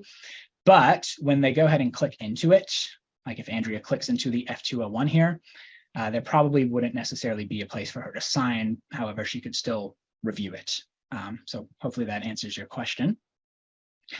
Here on the purchase and sale agreement, though, since there are some things that Andrea needs to sign, you see it says 0 of 2 in the signature progress indicator. The nice thing is, if it's a smart form, as this one is, when Andrea clicks sign, or when whoever your client is clicks sign, it'll let them know, it'll jump them immediately to where they need to do it. So it jumps to the buyer's initials section for Andrea, and she can once again draw or type. I'll just use the default again. And then jumping down, here's where she needs her full signature. And in it goes. Click done. Oh, she can also decline signing there if she didn't want to, by the way, and then it would communicate with me that they declined signing. But she agreed, and so she's going to get a signing summary, which she can download if she would like to. And in a second, she should also get an email. Yes, here's a summary of your activity. Back on the agent side of things, if I were here on the DocsPlus dashboard, as though I was entering the system for the first time today, and I navigate to the My Transactions folder, you'll see it's alerting me that there have been signature changes, which we, of course, know means that Andrea has signed. But I would click into the transaction folder, see that there's signature changes here on the F201, and I could review that. So in this case, I know there is a new signature change. It's highlighted in blue for me. And then scrolling down to the last page, there's another new signature change. And at that point, if I was good with everything, I could once again go ahead and click send, and this time send it over to the listing agent, although Eric hasn't signed yet. So if I were actually working with this, I might want to make sure he was that it was fully signed and everything. But all right, I'm going to click back in my browser again, and that pretty much wraps up our buyer's example. So I'm going to park us on the dashboard, and then it is 3 minutes past scheduled break time. Apologies. However, your break is not going to be any shorter. I'm going to start this 15-minute timer. When the 15-minute timer begins, you're free to step away, turn your camera off if you want to. Just be sure to have it back on before the timer ends to retain your CE eligibility. But until then, enjoy your break, and I will see you in 15 minutes.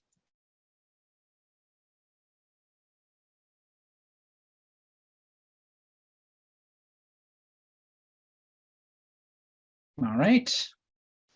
Welcome back, everybody. Hopefully you enjoyed your break. Remine kicked me out, but Remine DocsPlus didn't. I got some coffee over mine, of course. In any case, as Eric said, please be sure to get your webcams back on. If you've been here for CE credit, you want to stay eligible. So be sure to get that turned on. And we'll go ahead and get started with the second half.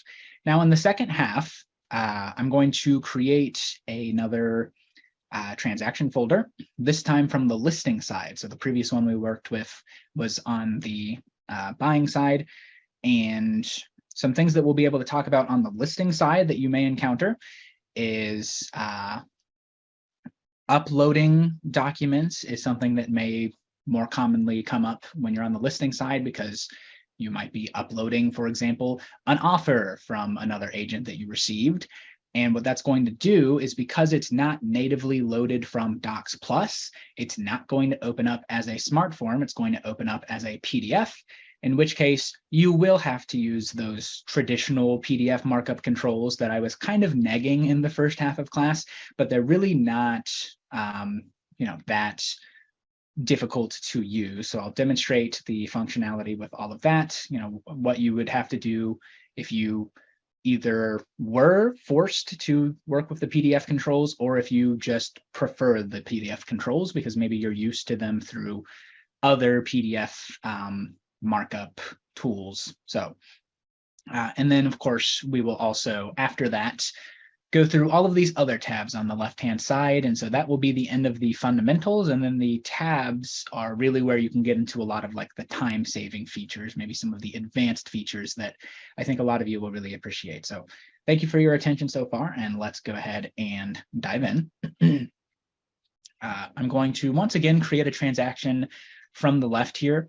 Or, well, I guess just to demonstrate a variety of ways you could start. If you were working in your My Transactions tab from the left-hand side, again, you can also start a new transaction from up here in the upper left corner. So clicking either blue New Transaction button, whichever makes you smile, as another FMLS trainer says, you'll get the same window that we've seen now. And I'll once again be working with a sale instead of a lease. But this time I will select listing side before proceeding to the next step. And for the transaction name, let's say this time I, of course, know the property that I'm listing. So this time I do have something that I can put into the address here, and I can demonstrate what I mentioned earlier, where if you put something into the address, it'll automatically add that as the name. Now I have a MLS number, a test listing of mine that I have prepared, and I've just put it into the Zoom text chat if you want to follow along with me. It is 7019465. So we'll say that's a listing that I've, play pretend just submitted to FMLS, and now I'm ready to create a transaction folder for it here in DocsPlus. That is 1337 King Road. And when I select it from that list, it's automatically been added as the transaction name. And again, if you have a preference for how you would like to organize your transaction folders, you're welcome to highlight that, erase it, type in whatever you want. I'll just keep it as is though. And then contrary to last time, this time, let's say we don't have a buyer name yet, but we do have a seller name. And I'll just go ahead and work with the test clients in the system. So I'll do test SE for test seller Remine. And this is yet again an example of what it would look like if you do already have somebody as a contact over in Remine Pro, who would kind of already have a lot of their information for you here in DocsPlus. And then we'll say I don't have the buyer's agent yet either. It'd be nice to kind of put those together, wouldn't it? Anyway, let's click continue while I caffeinate. And here is the form window that I said we would revisit a few times throughout class now. And hopefully everybody's good with navigating that. You can either click into the proper directory you're looking through and scroll alphabetically. The search bar can help you out a lot if you're trying to narrow down your results. And so I already kind of walked through adding forms in various possible ways in the first example. This time, more simply, let's just add only the listing agreement, which is the F101, or if you're following along with RE forms, that is the RE151. So F101 or RE151, search in whatever way you like. I'm trying to click the magnifying glass. There it goes.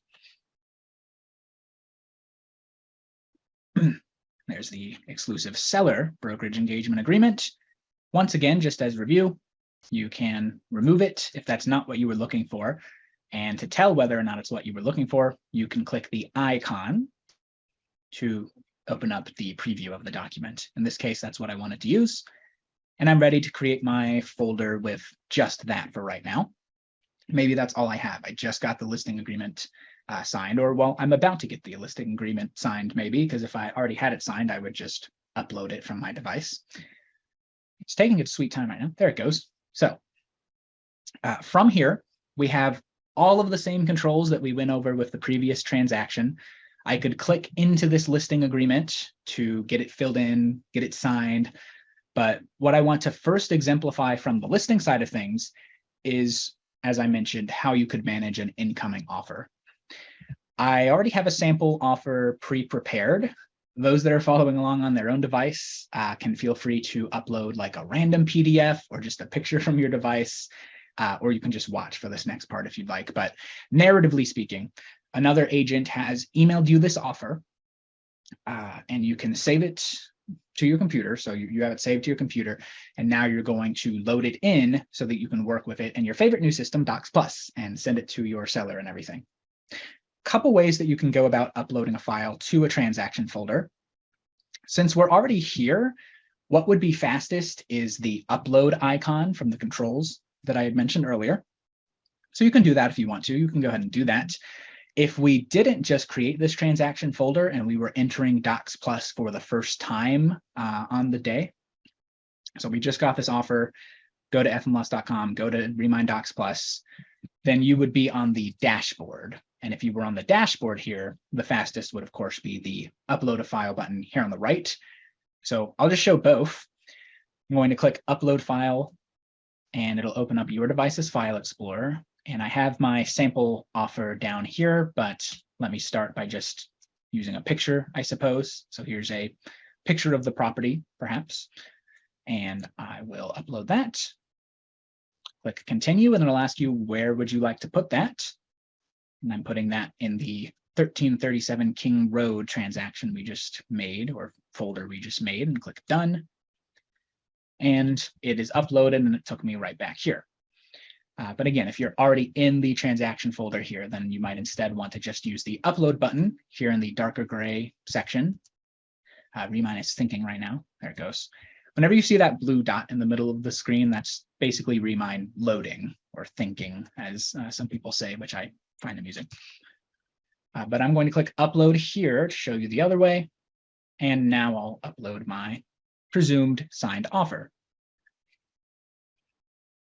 And so, since this offer just uploaded outside of DocsPlus, even though it is a purchase and sale agreement with which DocsPlus, of course, recognizes it, because it was not natively loaded from DocsPlus, it's going to load in as a PDF form. When I click into the signed offer here, looks pretty similar, but the little blue tag hanging off the upper left corner of the page now says PDF form instead of Smart Form. And with that, we have one less tab. We no longer have the Fields tab because it's not able to pick up on all of those fields with the Smart Form functionality. And then you'll also notice some PDF markup controls here in the bar just beneath the tabs. If you're familiar with PDF editors, Adobe or whatever you may use, a lot of this should be fairly familiar, fairly intuitive, but I will, of course, demonstrate each of these options. Let me start by jumping to the last page here. On the left-hand side, I'm just going to jump to page 9. And let's talk about how I can add in some of these signatures here on the right-hand side where my client and I are expected to sign. Intuitively enough, in the controls at the top, you'll start by clicking Signature, and you can specify who this is for. So I will start by adding one for, let's say, me, and I'll click my name there. So this is now a signature field for me as the agent, and you would put that in the proper place, which will go right here. And the date kind of populated in the correct area. If you needed to make little slight adjustments, because I know some people are really particular about lining it up right, while you still see this sort of UI, while it's still in like the blue, you can click, hold, and drag your mouse to adjust it if needed. So I can move this date ever so slightly over. And now when I go to sign this document, since this isn't a smart form and it doesn't automatically know where to jump me around to, this is me specifying where it will jump me around to, which is maybe less useful for you than it would be for your client. So over here on the right, let me go ahead and click Done on the right-hand side. And when I do sign, the date will automatically populate there. Now here for my seller, if I do the same thing from the controls at the top, click Signature, and this time add it for my seller, select their name, I can click into the box where I want it to go. And for this one, the date is slightly off. Let me click, hold, and drag that to the proper field for sellers. And now the helpful thing is when I save this, if I were to send this off to my seller client, that's where the system will jump them to and ask them to click to sign, click to digitally sign. So you can kind of specify that for them. And for all of these controls, over on the right-hand side, you'll get some additional options to kind of fine-tune them. For the signature, there's not much to see here. You can just change the date to time and date. So it will give a timestamp down to the minute as well as the calendar day that it was signed. I'll just keep it on date though and click Done. And by the way, it can be very easy to accidentally add multiple signatures, because what you might be tempted to do if I add another signature here for myself in just a random place is you might be tempted to say, okay, I'm done, let me click out. And then when you click out, you accidentally add another signature and you're like, oh no, what's happening? And then you keep panicking and adding more and more signatures. Just look for the delete option over there on the right and delete any ones that you maybe didn't want. Although now I'm having trouble selecting the other ones that I didn't want. But hey, that's what the version history is for. I'll just keep all of that there though. And I'm done with the signature. Let's talk about initial. It works the same sort of way. You can assign an initial field instead to either your seller or yourself. So in this case, if I wanted to assign one to my seller client, now wherever I drop this box is where they'll be prompted to initial. And so let's go back up to the first page using the page finder, I suppose, on the left-hand side, or you can scroll.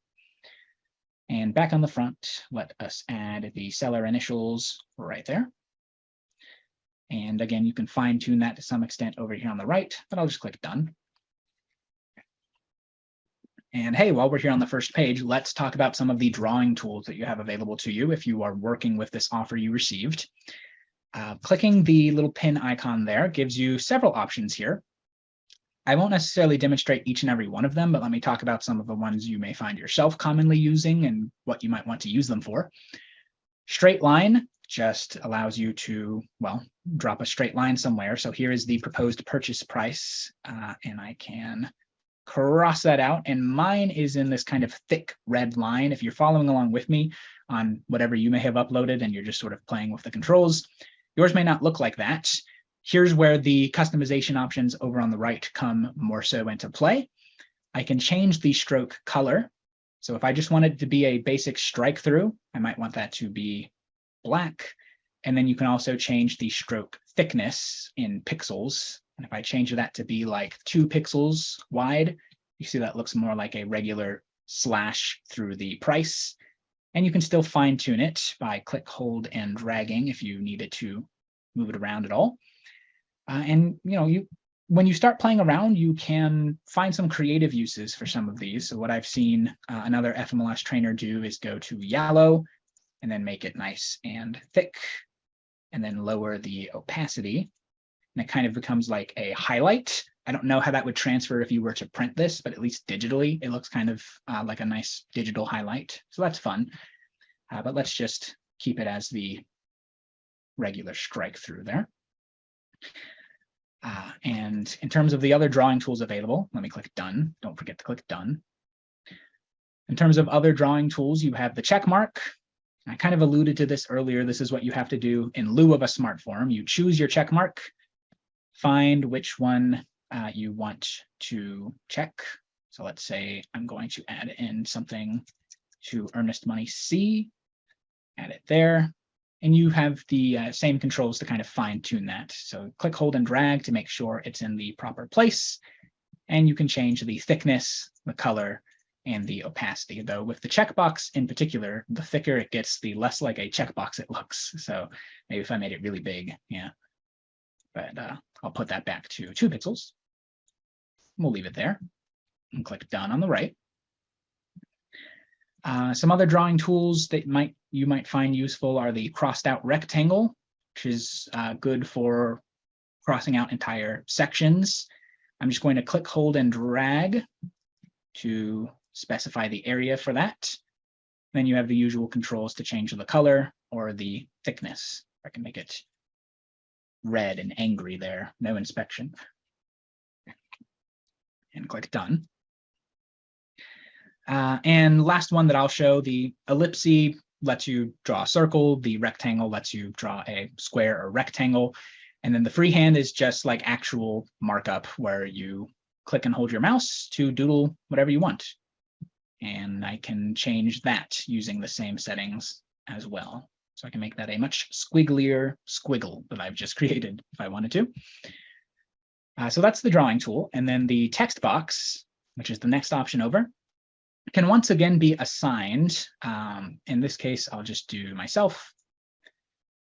And if I were changing the purchase price, then I could add that text box over here. And then you can just write in, whatever you want, like 200,000. And you have your style options over on the right-hand side once again, so I can unbold that text. And I like the Arial font. I can change the size if need be, and the text color. And while you have clicked into it, click done, and you can, there we go, click, hold, and drag to adjust that if needed once you click done. Date duplicates the functionality of the smart date fields when we saw with the smart forms. So whatever date field you add, and let's, assuming all of this is as you want it on the right-hand side, click done. And well, there we go. Double click into it and you can specify the date. So double click and it lets you add the date. and you can change the format over on the right-hand side like we've seen. Click Done. Last is the checkbox, and we've already seen the check mark from the drawing tools. So the use case for this one is, you see I can assign it here. So if I wanted to send something where I want my client to acknowledge, like by checking a box, maybe I've sent them, I can't think of a good example. I was going to try to incorporate a example I got a question from chat earlier. If you sent somebody a brochure and you want to add a checkbox and assign it to the client to make sure that they've read it, then you can add a checkbox anywhere you want on the document. That one's kind of big, but you can click, hold, and drag to make it smaller. And when they go to sign, when they're filling it in and it's jumping them around to every field that you specified is theirs to complete, then it will jump them to that checkbox and ask them to check it in that regard. So I can kind of get an acknowledgement on something. I'm sure some of you can think of other useful scenarios where that might come up. And that is the PDF markup controls. Not too bad, not too dissimilar from, I would say, what is industry standard PDF controls. So hopefully everybody is good with that. If not, feel free to ask any questions in chat, or like I said, I can stick around after class as long as need be and go over anything else. And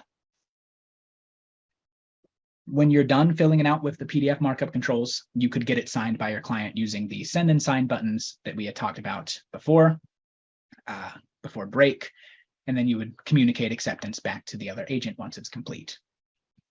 So I'm clicking now in the upper left corner, the blue back button, to go back to this transaction folder we've made for the selling side. And another thing to consider when you are working on sort of the listing side is the MLS visibility of documents and files, or in other words, how to make things visible on the listing in Matrix.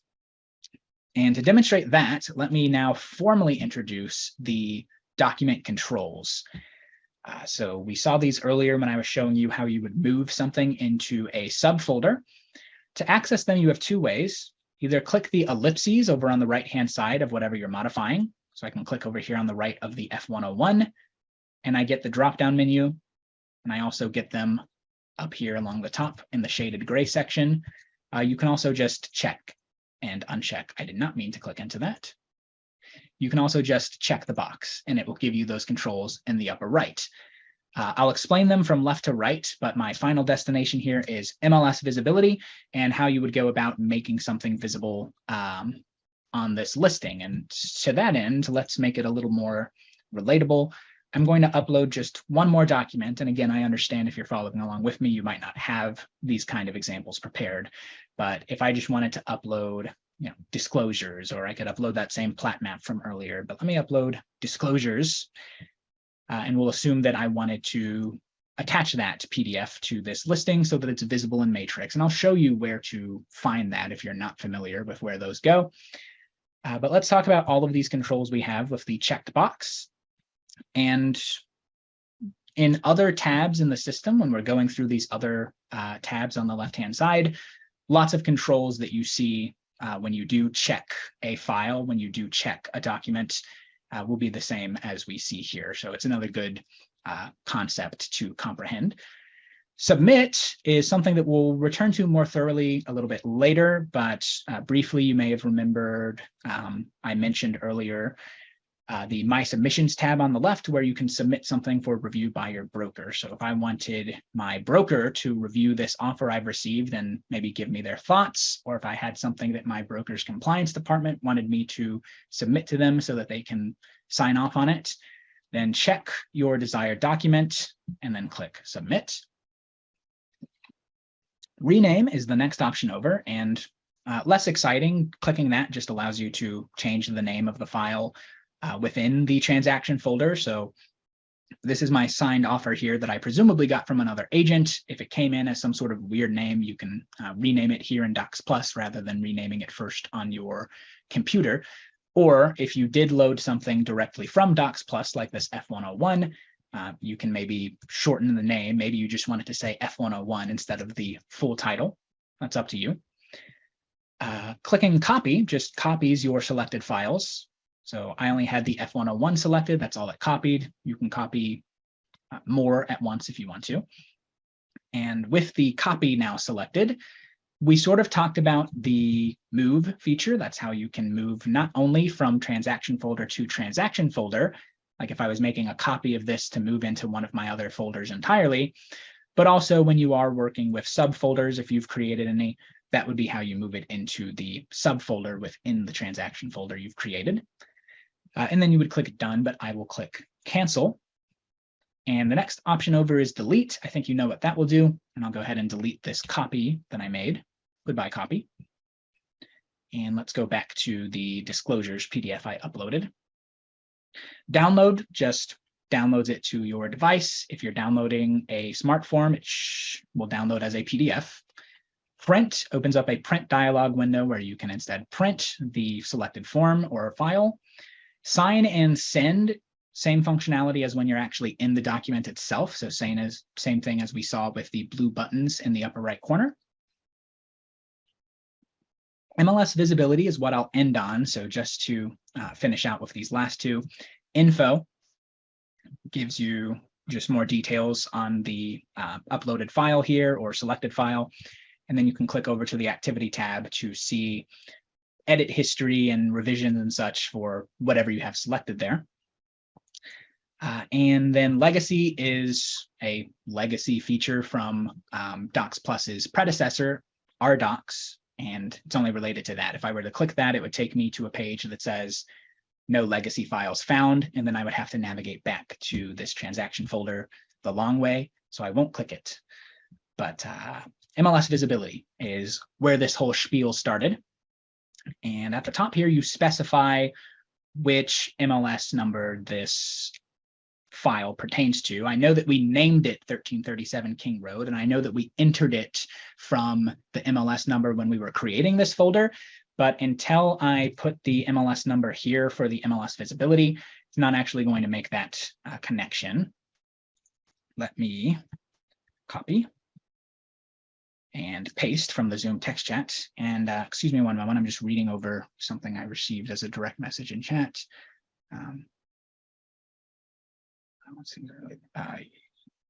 Yes. Okay. Somebody in chat had asked Eric, our monitor, if you can retrieve a folder if you accidentally delete it. No. And that is a perfect use case for, excuse me, let me close out of here. That's a perfect use case for some of the filtering options that we talked about earlier. So if you wanted to not see something anymore, but you didn't want to delete it entirely, remember you can either change the status, like if it's completed and you don't want to see it, you can change it to, you can uncheck the visibility of completed documents.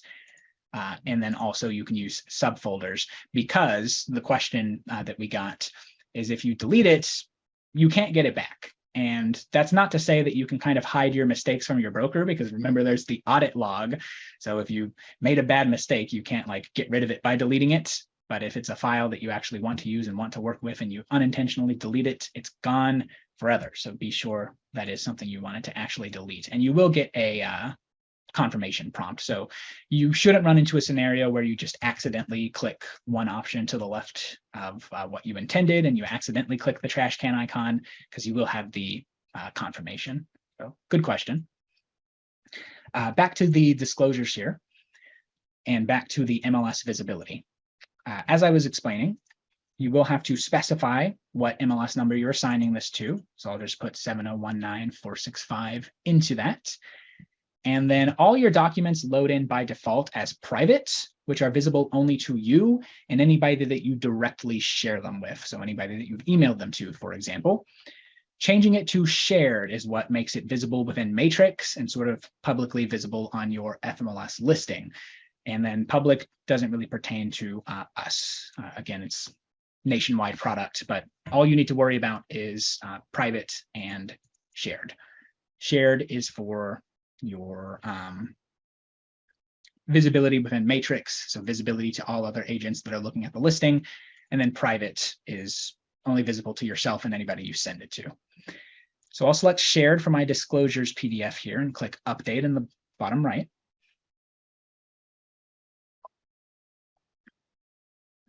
And it's updated in the line item here in my transaction folder.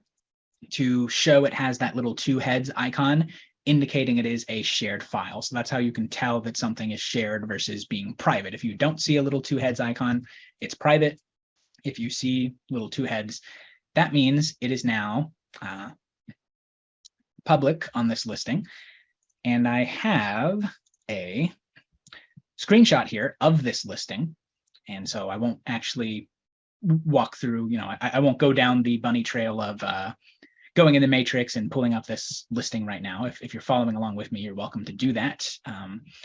But when you are viewing a listing in matrix, if you see this little icon in the bottom part below the pictures, that's where people can reference any attached documents to this listing. So very soon now, some of you should be able to actually go to this 1337 King Road in the system and see that disclosures PDF that I've attached inside of that little document icon, and whatever else I may have attached to this listing over time, who knows?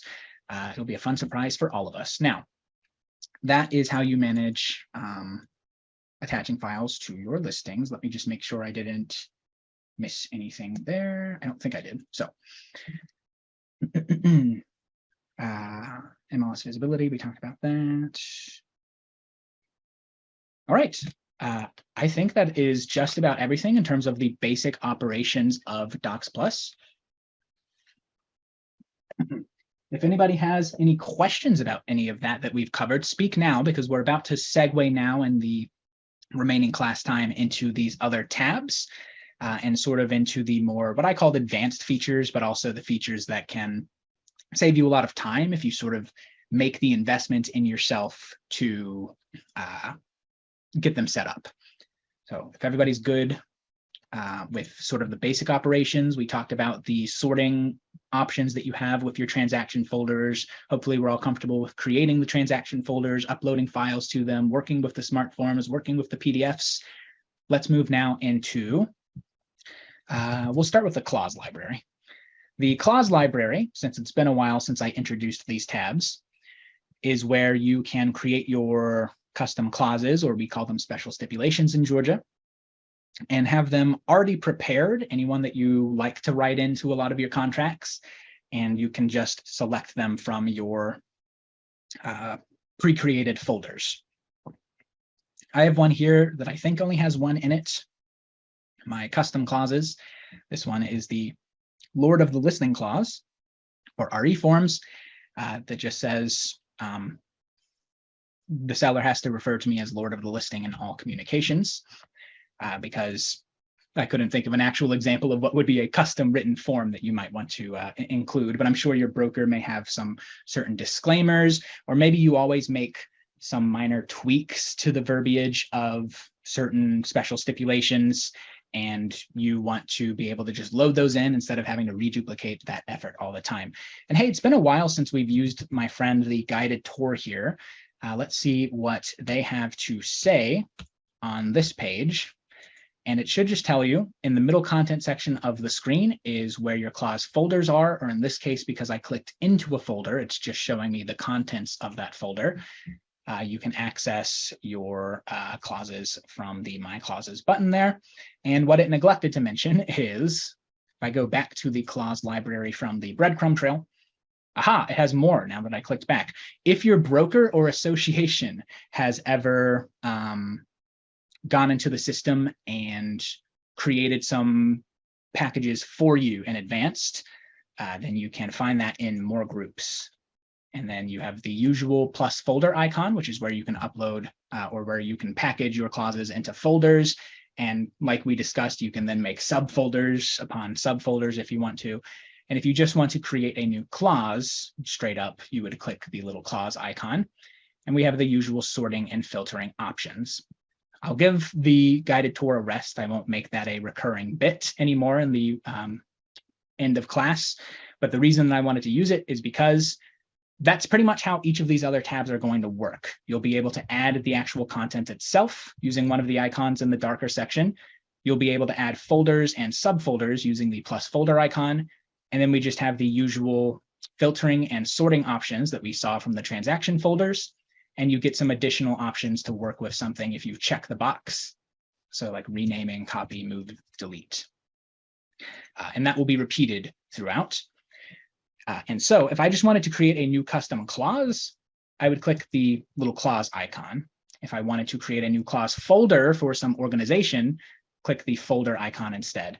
And organization, how you want to go about it is still up to your own personal preference. Maybe you just want one master custom clause folder, and then you want to use subfolders to segment them. Or maybe you want a bunch of different just main level folders. You could do some for like the selling side, some for the buying side, some for certain special circumstances if you're working with like a special type of transaction, commercial land, distressed deals, whatever it may be. Just to demonstrate the functionality here, I will create test for class, most creative name I've ever come up with. And now this new folder is created. It took me right into it so that now I can start populating some custom clauses or some custom special stipulations here. Let me click clause from the menu at the top or from the darker bar.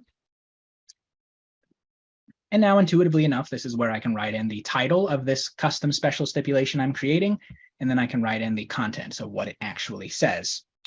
And so I will just make a social media clause that says,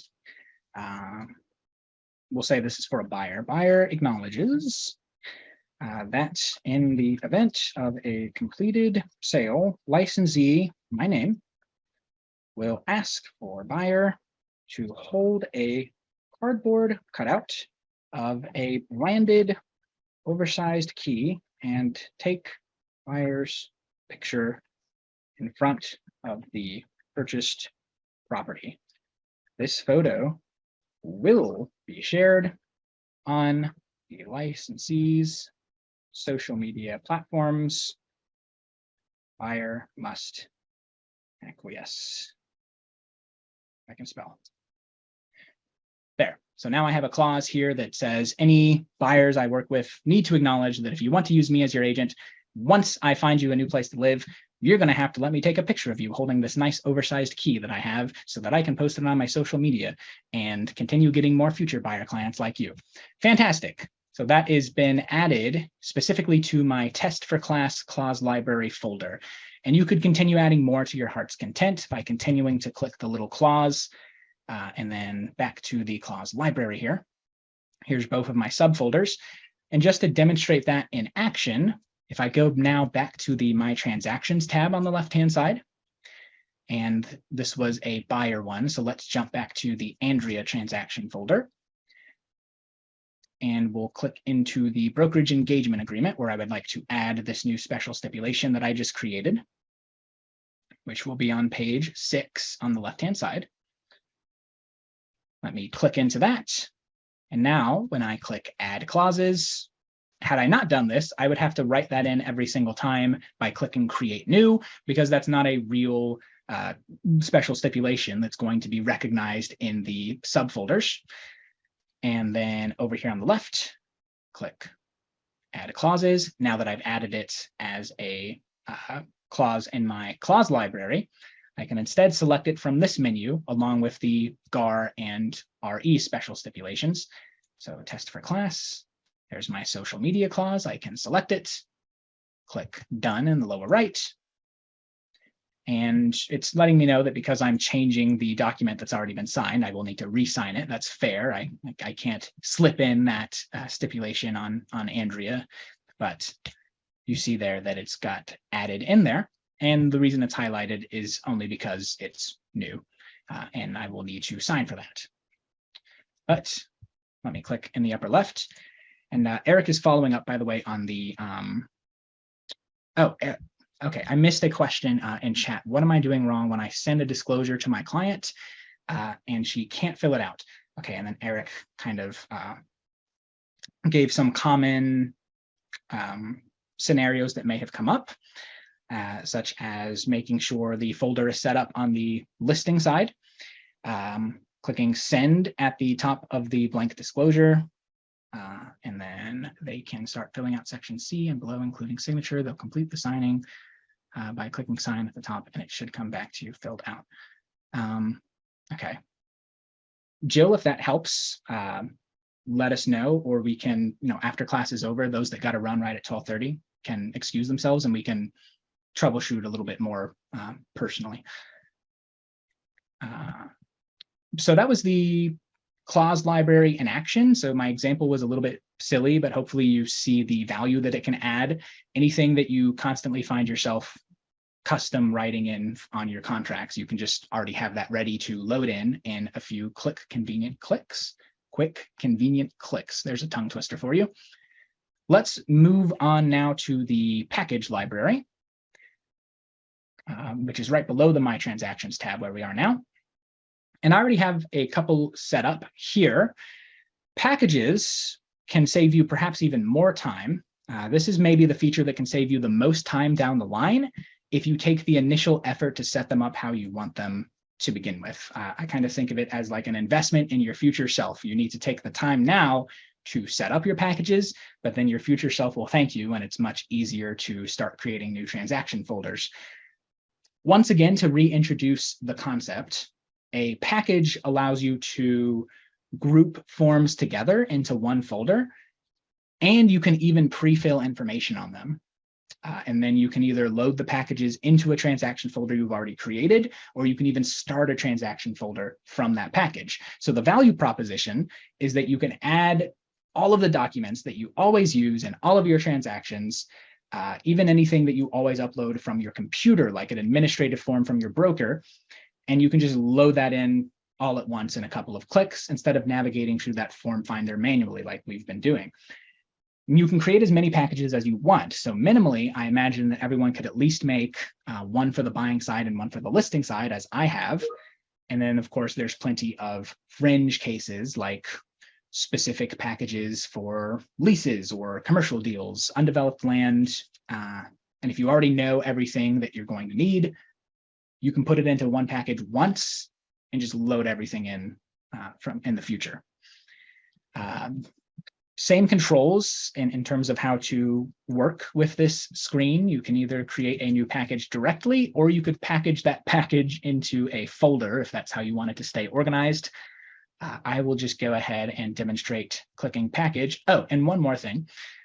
Right now I'm looking at my packages. Since I didn't demonstrate it on the clause library, I'll show you if I click more groups, that's just going to show you anything from your association. So I seem to have some packages from Georgia Association of Realtors here, or perhaps I don't. They haven't added anything for me.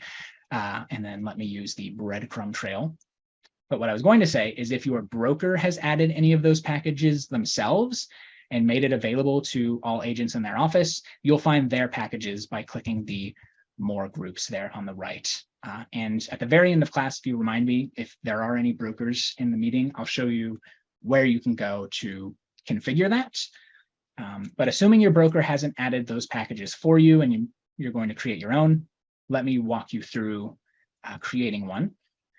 I'm going to click plus package here in the controls at the top, and it asks me to give it a name.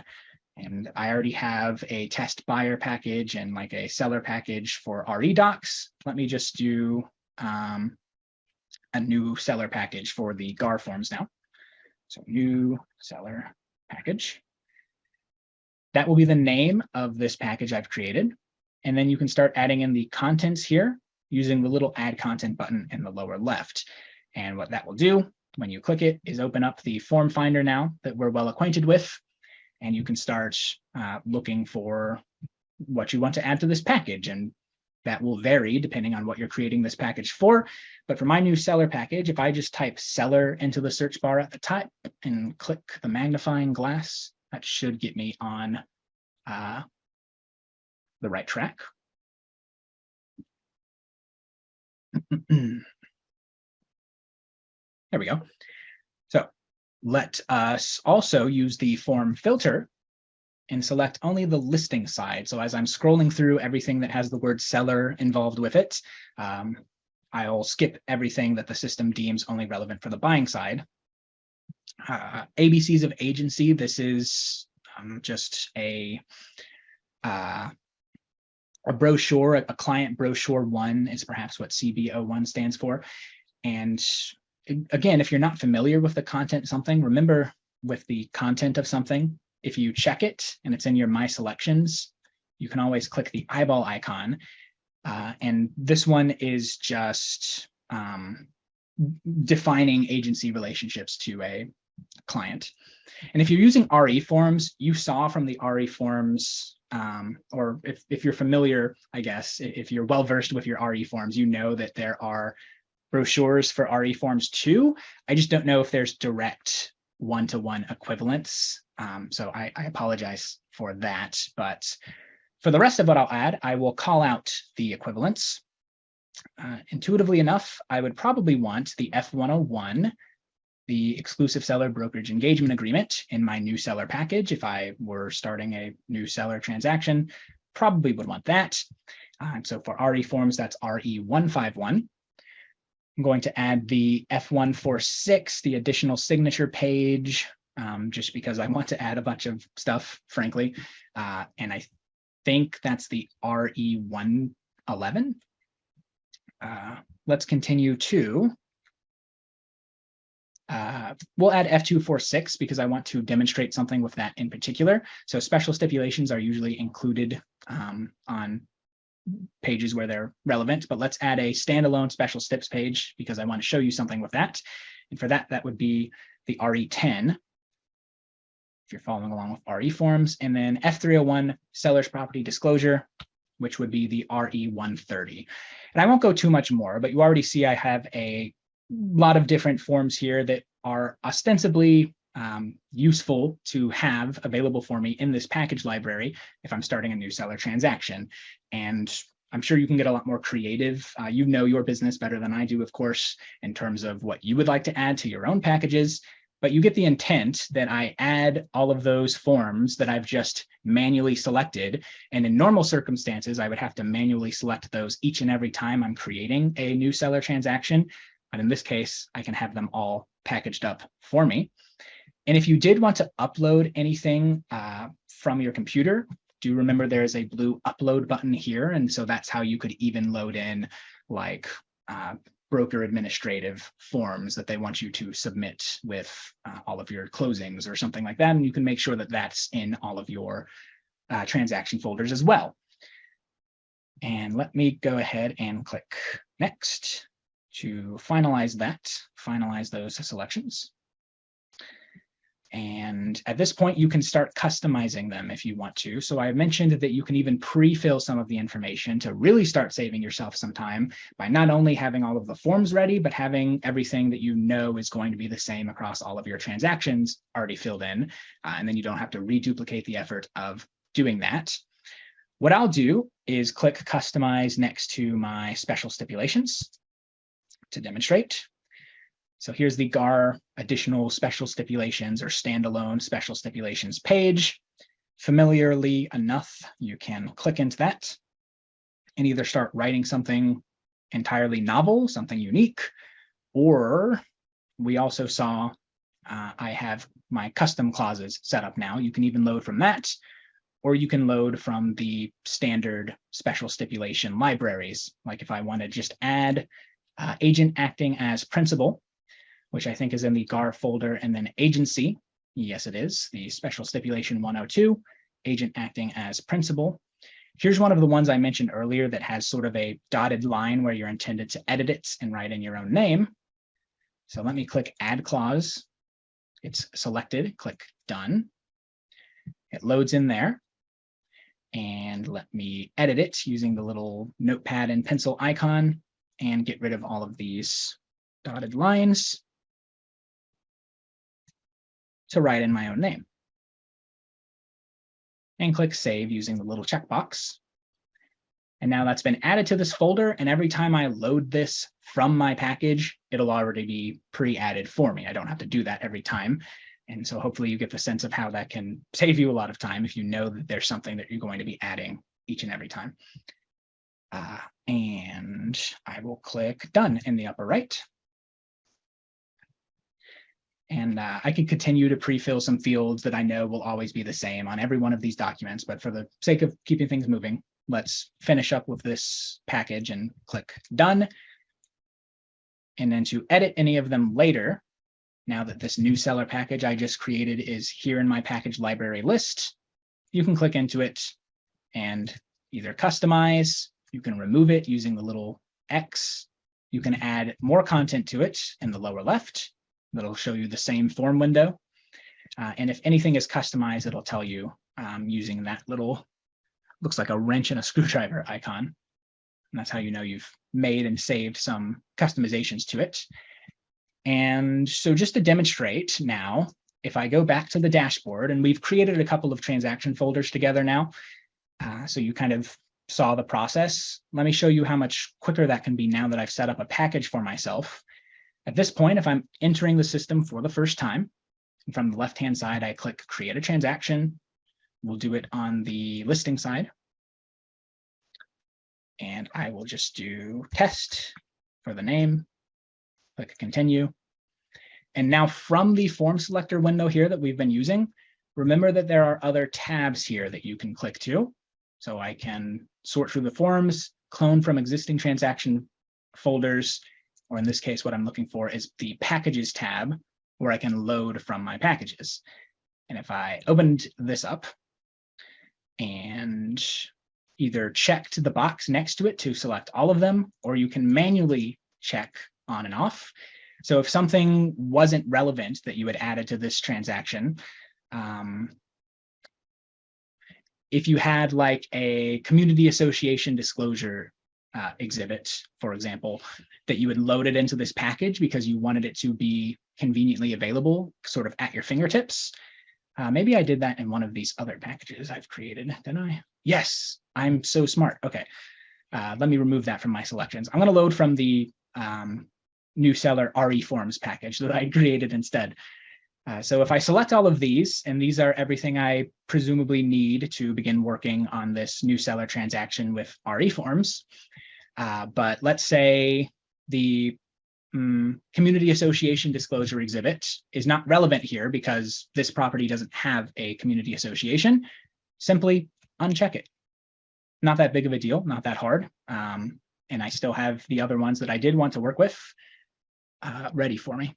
And I'm making sure that it actually removed itself from my selections, because probably what you would want to do is uncheck it before you loaded it in. But yes, it does appear to be gone.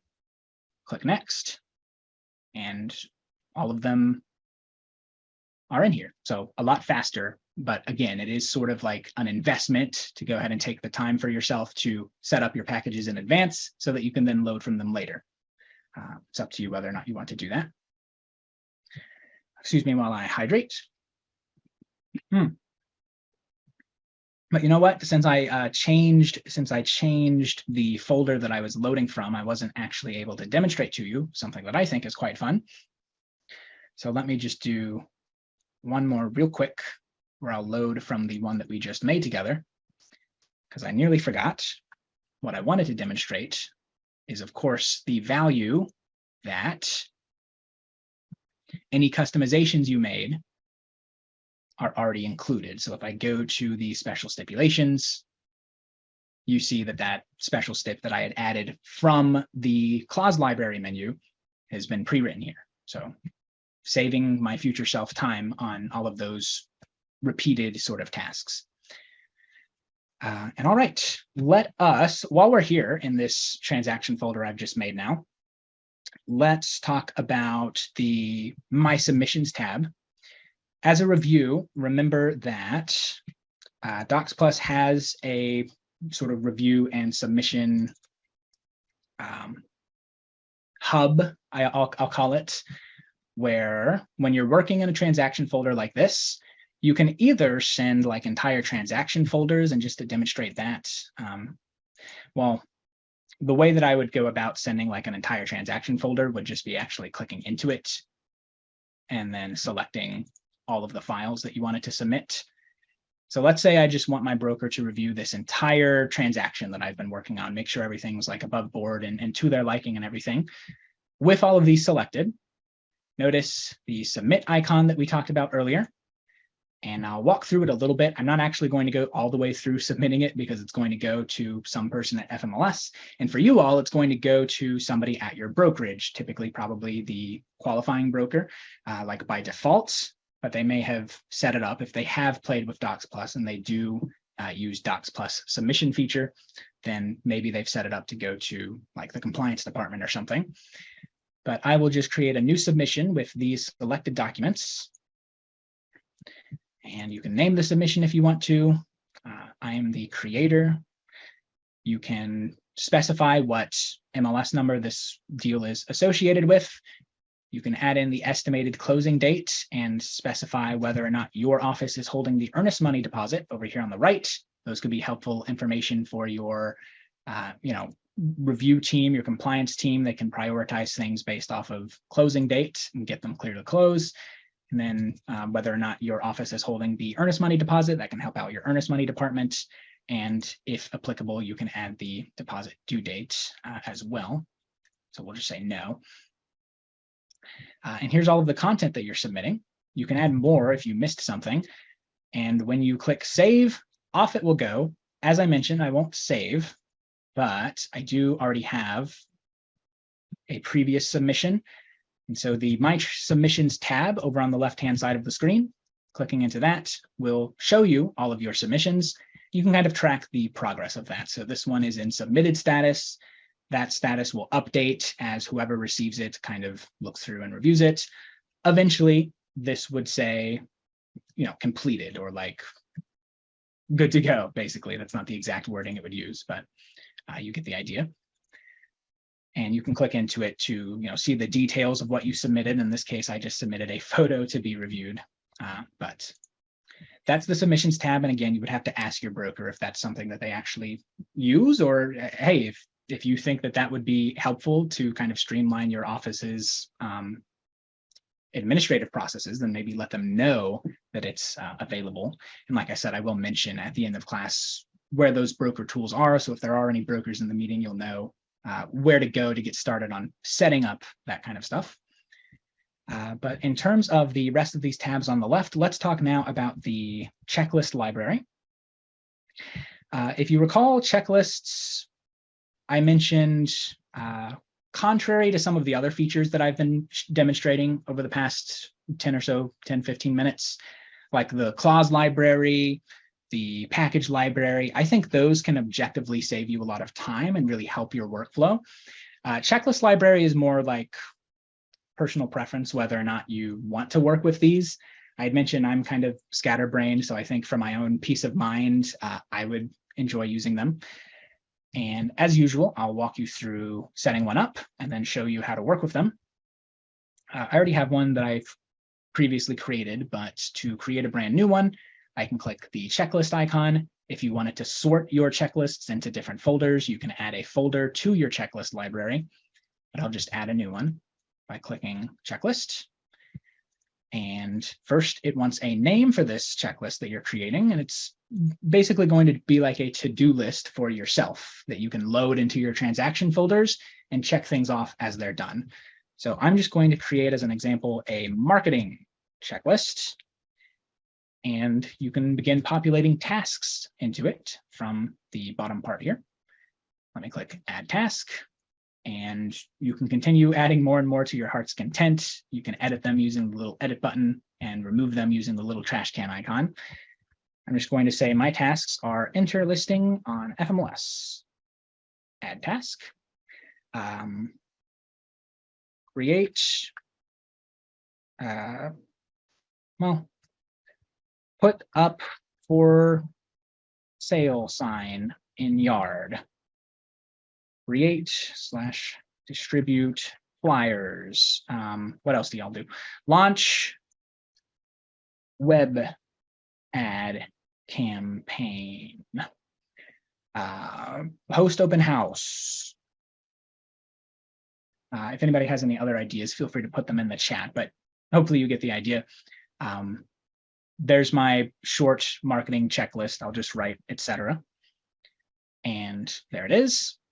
And when you click save, It's now saved in your checklist library here, and it can be loaded in just a couple of clicks into any of your existing transactions or into new transactions you create. I'll just use an existing one. So here on the left-hand side, if I click my transactions, and that was a marketing checklist. So this time, let's go back to the listing transaction folder we made, 1337 King Road. And you can either load it from the checklist icon right here where my mouse is pulsing, or if you're on the checklists tab, you'll find that same icon, only now by itself. And you can either create a novel one just for this transaction folder or select from your existing ones. And I now have that marketing checklist available.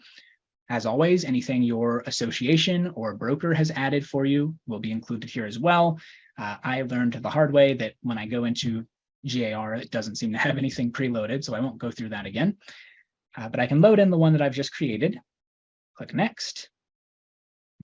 And now to actually work with it, here in the checklist tab, just click the name. And the intent is that as you complete some of these items, you'll be able to say like, okay, I've done this so far, and click Save. And this could be particularly helpful if you have a lot of transaction folders, if you're having a lot of business, congratulations. And it may be sort of hard to keep up with like, did I do this for this one yet? Or am I thinking of this other one? At any point when you are looking through your transactions and you're like, oh, what have I done for King Road? I don't remember if I launched the web ad campaign for that one yet. I've launched so many web ad campaigns this week because I'm so busy and so successful. Good for you. Let me go to checklists, marketing checklist. And no, I did not launch the web ad campaign for that one yet, but I'll do it right now. And when I do, check it off, save. Now I know that's done. And my next step for this one will be to host an open house in due time.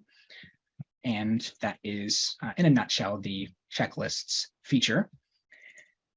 And now, I mentioned when I was giving you a orientation to all of these tabs on the left-hand side. Excuse me while I hydrate. The form library is maybe a little bit less exciting, but if you're not much of a computer person and you just kind of wanted to know how you can access blank forms to maybe print them out and work with them physically, I'm sorry it took 2 hours, 48 minutes to cover this part, but let me show you. If I click to the form library on the left, you can navigate to all of your different subdirectories. So I'll go into Georgia, and if I wanted to access, say, blank RE forms, click into the RE forms library. And now if I click the name RE100, it'll give a preview. You can verify that's what you were looking for. And you can either use now, clicking the little blue button in the lower right, that would start a transaction using this document sort of already loaded into it. It would already have that selected in your form finder. Or you can download it as a PDF, and that's how I mentioned if you just wanted to like print it off, you can click download, open it up, and print it. So one thing that I've neglected to mention throughout all of the different tabs we've been visiting, though, is in the Forms Library tab here, as well as every single other tab we've been to today, with the exception of maybe the dashboard and the settings.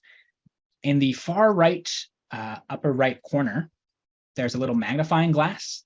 And so at any point, if you have lost something in your transaction folders, you get a little overzealous with the subfolders and everything, and you made sure that the filter is correct and you still can't find it, but you know it's here somewhere, then you have a search bar that will just search the page that you are currently on. And you access that once again by clicking the magnifying glass, and it opens it up at the top of the screen.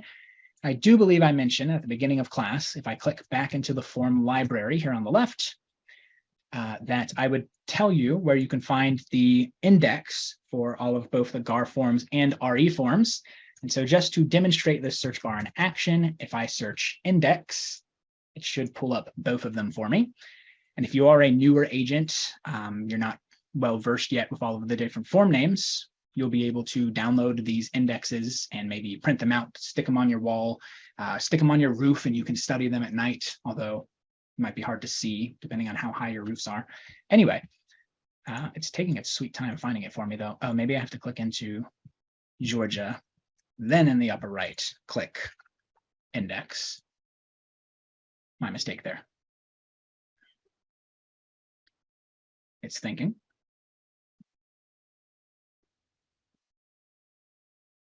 There we go. Here is the 2023 GAR forms index. Opening that, here's gives me the full list.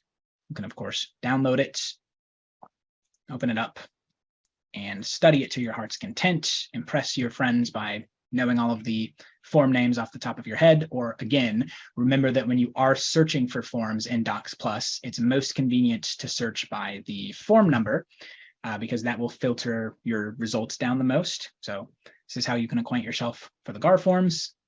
And then same thing, special stipulations index is there too if you want to acquaint yourself with all of the different special stips that are in all of those subfolders that we saw. But you can find the same thing for the RE forms. Here's RE forms by index. So from 1 to 702. And RE forms even has it broken down by category for you. So you can kind of familiarize yourself, like what are the agency documents, what are the financing and contingency documents that I should familiarize myself with, so on and so forth.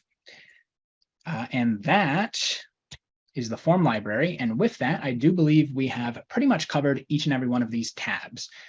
So again, if anybody has any questions, I'm happy to show anything in more detail. One thing that we haven't spent too much time on, I suppose, we've visited it a couple times. If we go to my transactions, and Michael in chat asks if there's a wildcard for searching for forms. No, but with this search bar, the wildcard is kind of baked into the system because it is going to look for that additional context by default, which is why if you search something, if you remember in my first example, I just searched like buyer brokerage or something, and it pulled out a whole bunch of results because it was looking for anything with the word buyer brokerage in it. So the wildcard is kind of baked in.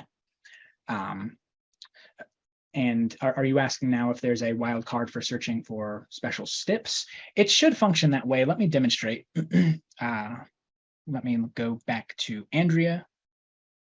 Let me go to, I was looking for buyer brokerage agreement and jump down to special stips. And if I were adding to it,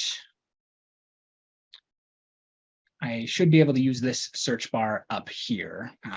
I'll just type something random to, okay, this one seems to be searching by name. So no, the answer is no wildcard character for the special stipulations. And I see you also asked about brochures, or maybe it's thinking. Okay, it does. It does. It just took it a second. So wildcard is kind of baked into the searching. I just typed agent and it pulled up all of the different special stipulations with agent in it, which is a lot intuitively enough. And then you had asked about the brochures. All of the brochures, best way to find brochures, asks another question in the chat. So back in the form library here, I don't know how much luck you would have just searching for brochure because it kind of depends on which library you're looking through. Like the RE forms, for example, and Eric's also chiming into chat. Thank you, Eric. RE forms, for example, when we opened up the when we had opened up the index, which I should have kept open, I suppose, it broke it down by category, so you could see all of the brochures in the RE forms by checking there. Give it a second.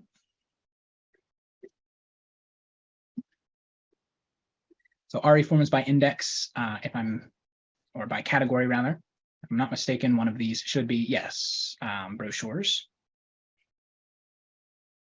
commercial documents, or it might be in disclosure documents, perhaps. And then for GAR forms, it's kind of baked into the naming convention. CB is what you'll look for in terms of brochures, but due to the naming convention, I'm not positive if you would just be able to search brochure up there and find exactly what you're looking for. So maybe not the answer you wanted to hear, but that is how I would go about it. Just look for the CB or generally B in the GAR form naming convention is brochure. So yeah, that didn't really help me out there. So sorry, Beverly, sorry, Michael. And then let me go.